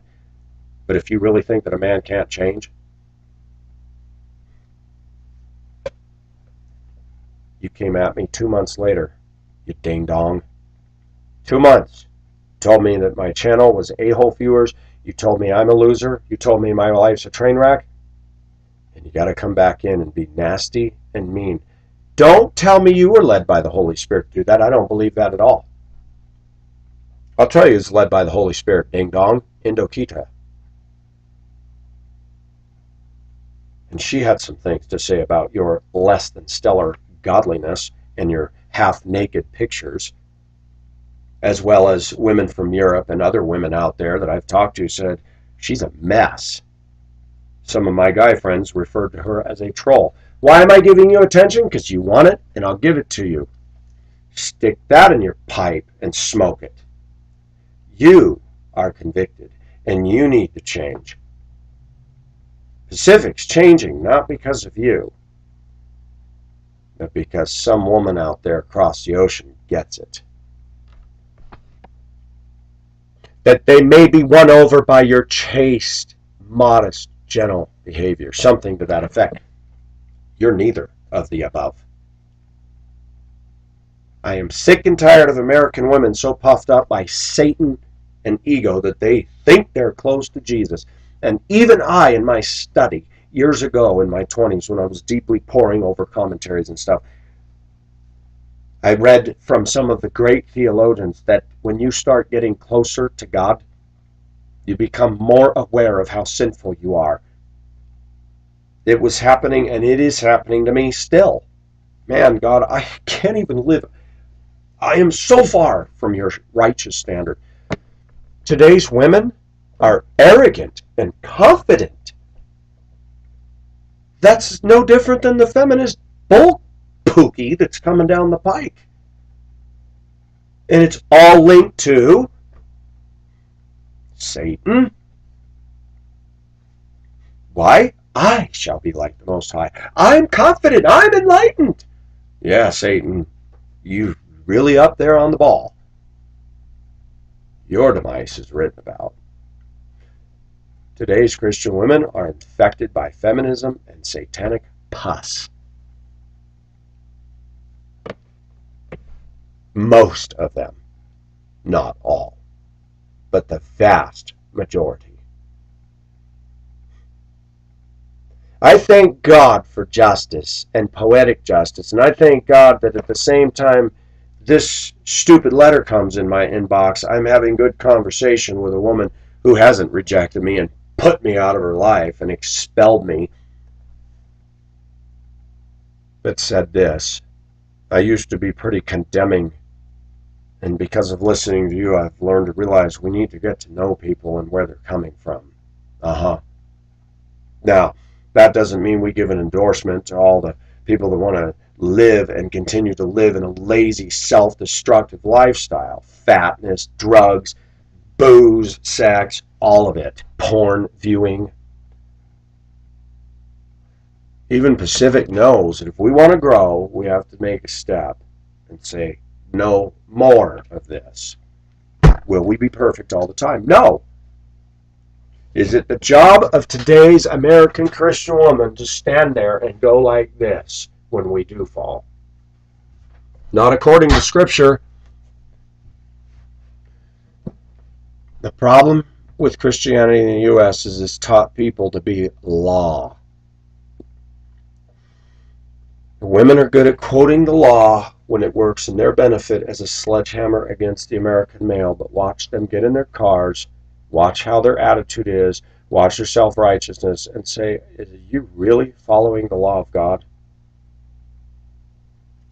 No.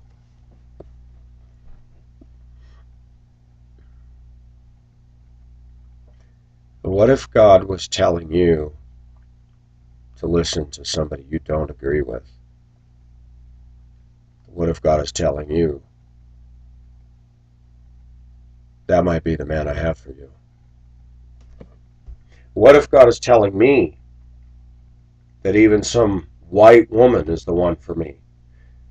The lady in the house said, I know you want an Asian woman, but how about if you just submit to what God wants? And I said, I don't want any woman in this culture. She goes, what if you met a woman who actually loved you and fell in love with you and she happened to be white? And I said, that'll never happen. Never. She goes, you don't know that. And I don't know that. Viewers, for those of you that said you have a right to talk about what you want on your channel, thank you. I do. Sometimes I'm slow. Sometimes as my thoughts articulate out more and I work through this stuff, there's other things that I missed the first time that need to be said to broaden it out.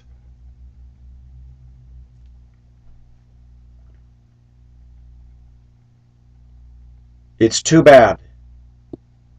I was thinking, I had this silly little thing go through my head. I thought, wouldn't it be fun if the University of Melbourne said, that Inokita said, you need to see one of these guys' videos, and I know that you have a different viewpoint on this, but I think you should have a speaker on the campus here talking about the destructiveness of feminism and American cultural, Western culture, and what it's doing.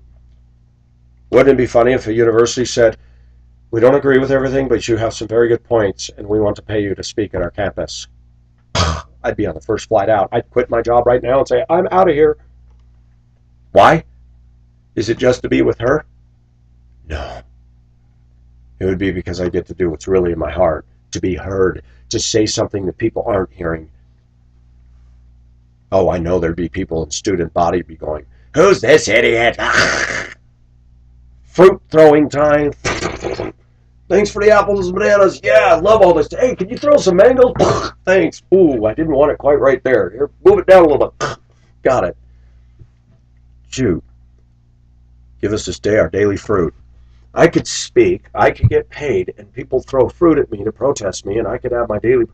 You know what? I see nothing but good in that. And then, if I'm in Melbourne, I could meet sweetness. You know what? My mind is way too active. But my point is, God can do anything he pleases. It's God who said to the ocean, this far you may come no further.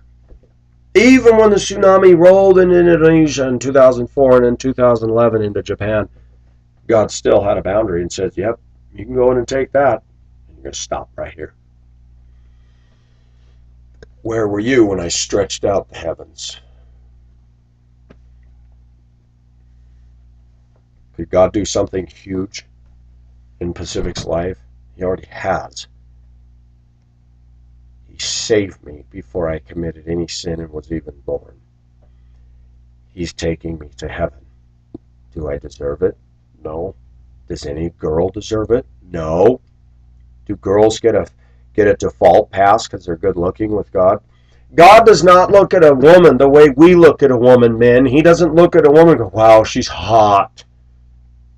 God doesn't treat that good looking woman any different than he treats Pacific. No. And that's another lie that's been perpetuated in American culture with Christian American women.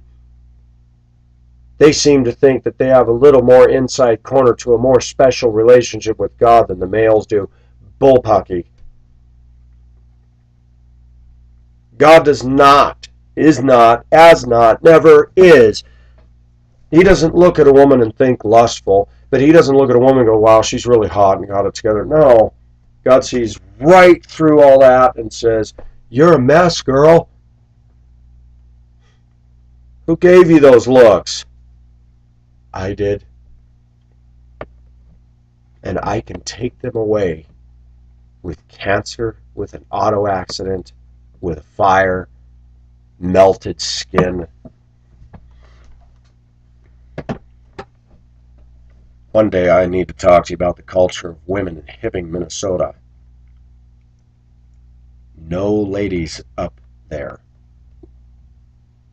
Bar chicks, rough, tough, and tumble.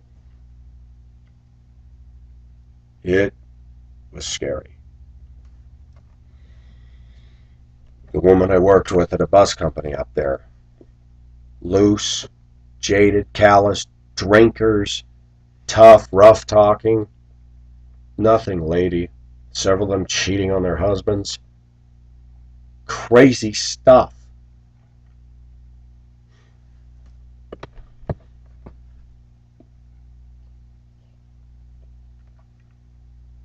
American woman, stand by me.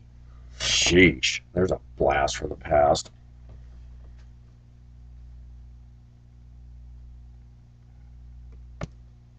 I am glad that a woman in Australia isn't playing that game. She's thinking, I can get any guy I want. She says, I don't want these guys. And she's not being picky. She says, I'm not moved by them. She doesn't care about my income or my failures. She cares about my heart. In an email, she said, I was attracted to you because of your honesty, your humor, your sarcasm, and the things you were talking about. I felt like here's a man who can finally accept me. She's been put down by a Western culture, laughed at, teased. She told me stories in school of guys coming by and kicking and throwing things at her and then laughing. And I wrote her and I said, it's a good thing I wasn't there. Because I would have said, you know what? Where I come from, and in the old days, when a man does something like that to a woman, that's grounds for me beating the stuff out of you, you little boy. What kind of a man throws a ball at a woman and laughs? And then I hear her tell me that story, and I'm standing outside my bus at the junior high school in the afternoon watching girls play soccer and then hit the tetherball. They're punching it and throwing it and being as aggressive as any male I know. And they're drop-dead gorgeous girls. But they're drilling that ball at each other, and I'm like, wow, Think of that old Virginia Slims commercial. You've come a long way, baby. I don't like macho women. I don't like women that are into sports. I don't. Sorry, I don't. Because women aren't into lady anymore. They're just not. They're into working out and Nazi fitness, and I want to yell out the window as I pass, but your heart's still crappy. But I don't. But I think it. Women are unable to look at what all they're wasting their time and money in tanning salons and workout centers and fitness centers. Why don't you clean your stupid house and the inside of your back seat of your car, lady? Why don't you go walking and meet people? Why don't go in a gym to show off to a bunch of other women and men and let them drool over you while you snub them all? What a garbage, you know? Garbage.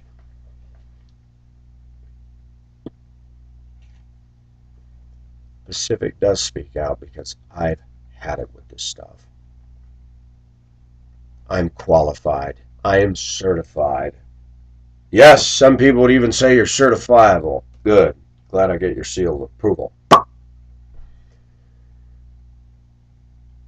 When you read the date posts of today's American women, any rational human being with true intellect, true heart, and trying to follow God would read those and go, these are absolutely disgusting. No, no, no, no, I don't want to date you.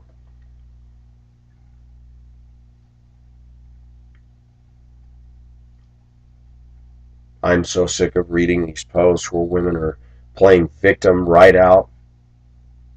There's nothing positive about these posts. Nothing where it says, hi, my name is so and so. I'm vivacious, energetic.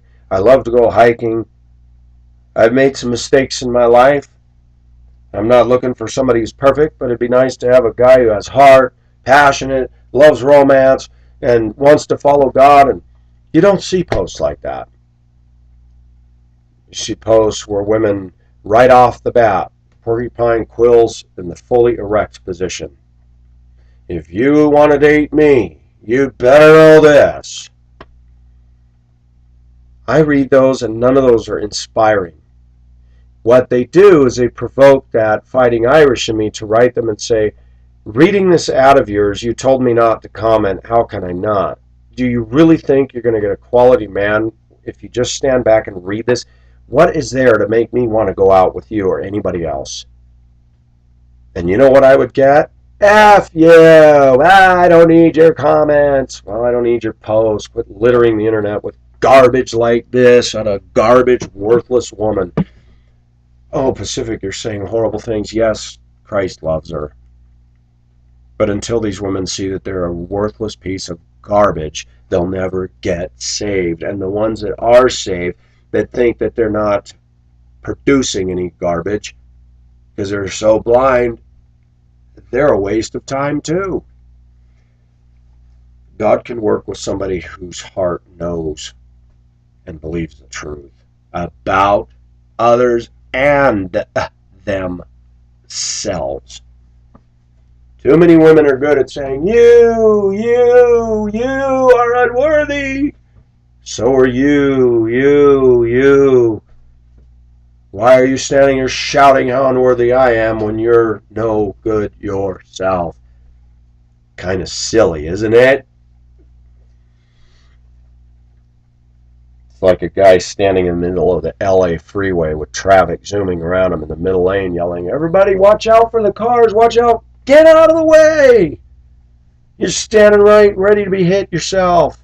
I made an analogy. Women, let's see if you're smart enough to figure it out. See, the people that watch my channel that are my fans, I don't have them eating out of my hand. I don't control them. They're not even going out with me. But they encourage me and they get what I'm saying. When an American woman can get on this channel and go, oh, he's anti-female and he's misogynistic. What an ignorant broad. There's college-educated, university-degreed women that get on my site going, you know what? I agree with everything you're saying. I don't need to give any more evidence. It's self-perpetuating, all on its own two legs.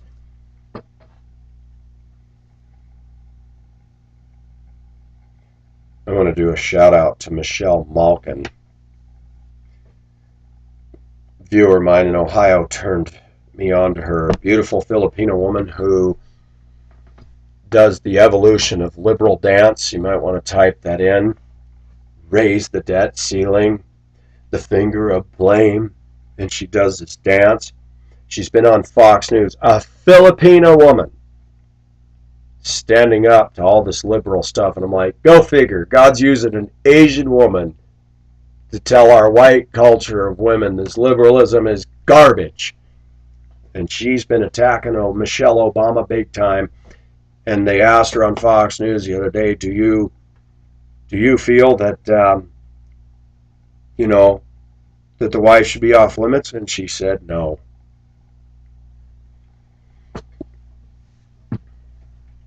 I'm glad to see an ethnic woman standing up. A little anecdote. I talked to several people I work with that I trust about this episode of Mr. Anti-Fox News.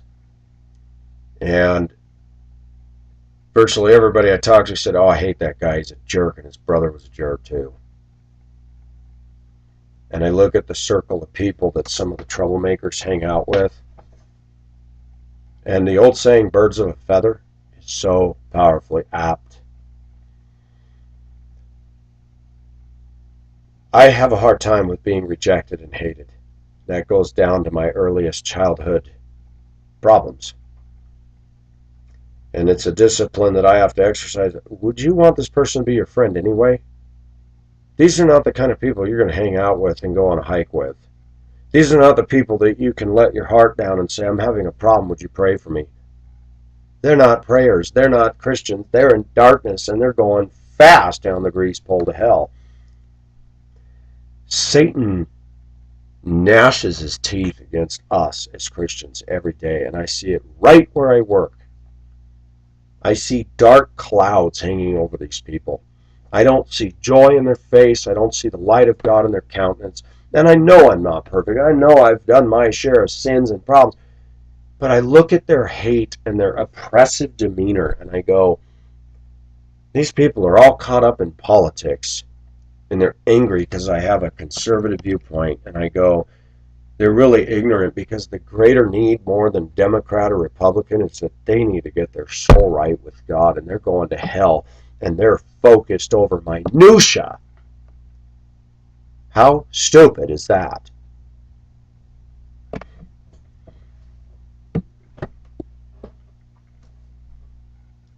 When somebody tells me they don't want to talk to me and I'm watch Fox News, that's enough for me to say, your belief system is not promoting love, diversity, or acceptance.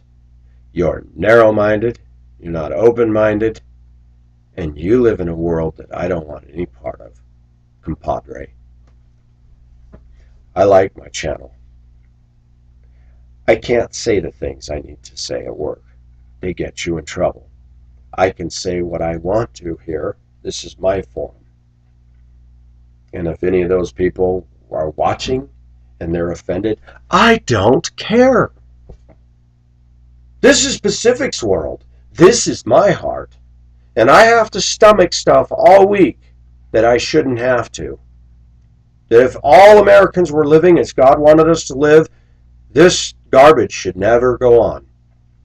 I'd call a man like that in my office and say, Did you say to another employee you don't feel the need, you don't want him talking to you when he simply said hello, and you turn this into a political conversation, said, you watch Fox News, did you say that? Yes, I did. I'm writing that up and putting in your file. That is a form of harassment. What would you do if he walked up to you and said, don't talk to me, you're obese and out of shape? Which he is. I'd be in trouble for that, right? I don't need somebody's reference. I don't need somebody's permission. I'm not, you know what's funny is the other day when he did that, the fear that I felt the presence of Satan coming through him, and that's ugly. I'm not going to sit here and be so bold to say that that didn't shake me up. It did. But when I stood back out of it, I thought, this man is not a man. He's not tough. He's full of hot air. He's puffed up in his own mind that he's more superior. And the other day he was walking around behind me and, posturing thing. And I thought, dude, and I told my lady friend at work about all this, and she goes, he's not going to punch you. I said, I don't know. If he's under the influence of Satan, he might just well. She goes, look, I could take him out. See, I'm not a physical fighter. And I know, yeah, I could get the better of him quick because I'm faster. And I may be small, but this is all the real deal.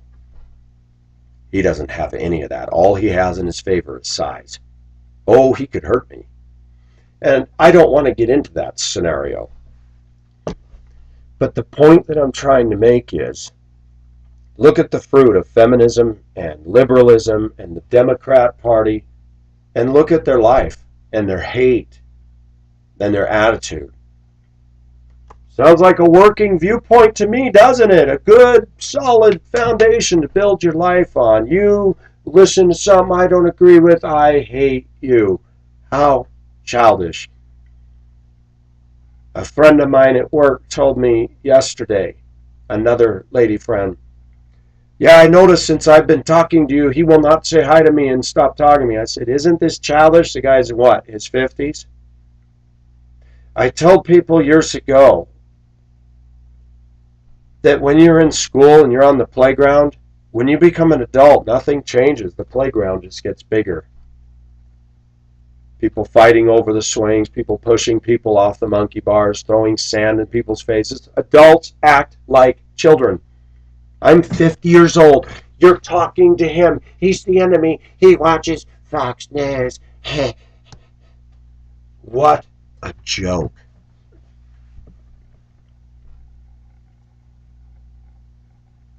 And I just look at the people that he considers his buds. They're all haters. They're all immature. They're all liberal. And they're not what I would call quality, intellectual, grounded, healthy individuals to begin with. And what really blows me away, nobody's perfect. But it's these kind of people that are educating our children, driving our children, working with children. And we look at our children and we go, what are they modeling? That. And then it dawned on me more, look at what you work for, Pacific. You're not working for a conservative Christian school. You're working for a school district. And a school district typically hires liberal thinking, Democrat people. The same is going to apply in transportation. It's going to draw people that are copacetic with that ideology. I'm the rare one. I'm working in a place in a den of wolves. That's scary. I need to go. But this is specific with some stuff to think about. I need to do this. It's therapy for me. And it makes me realize these people are the ones that got problems. I have problems too, but these people really got problems. They're blind, they're ignorant, and they're manifesting all the fruit of Satan. Hate, mocking, laughing, putting down. I would love to see American women get on their knees and really repent. I'd like to see American women actually look at themselves and start to change. But that's not coming soon to any theater nearest any of us. The movie, like Constipated, it hasn't come out yet, and it's not going to. This is Pacific, signing off. Eric, this is almost, well, it's 3.5 hours. Eat your heart out, man. Hello to you in Canada. Thank you. This is Pacific signing off.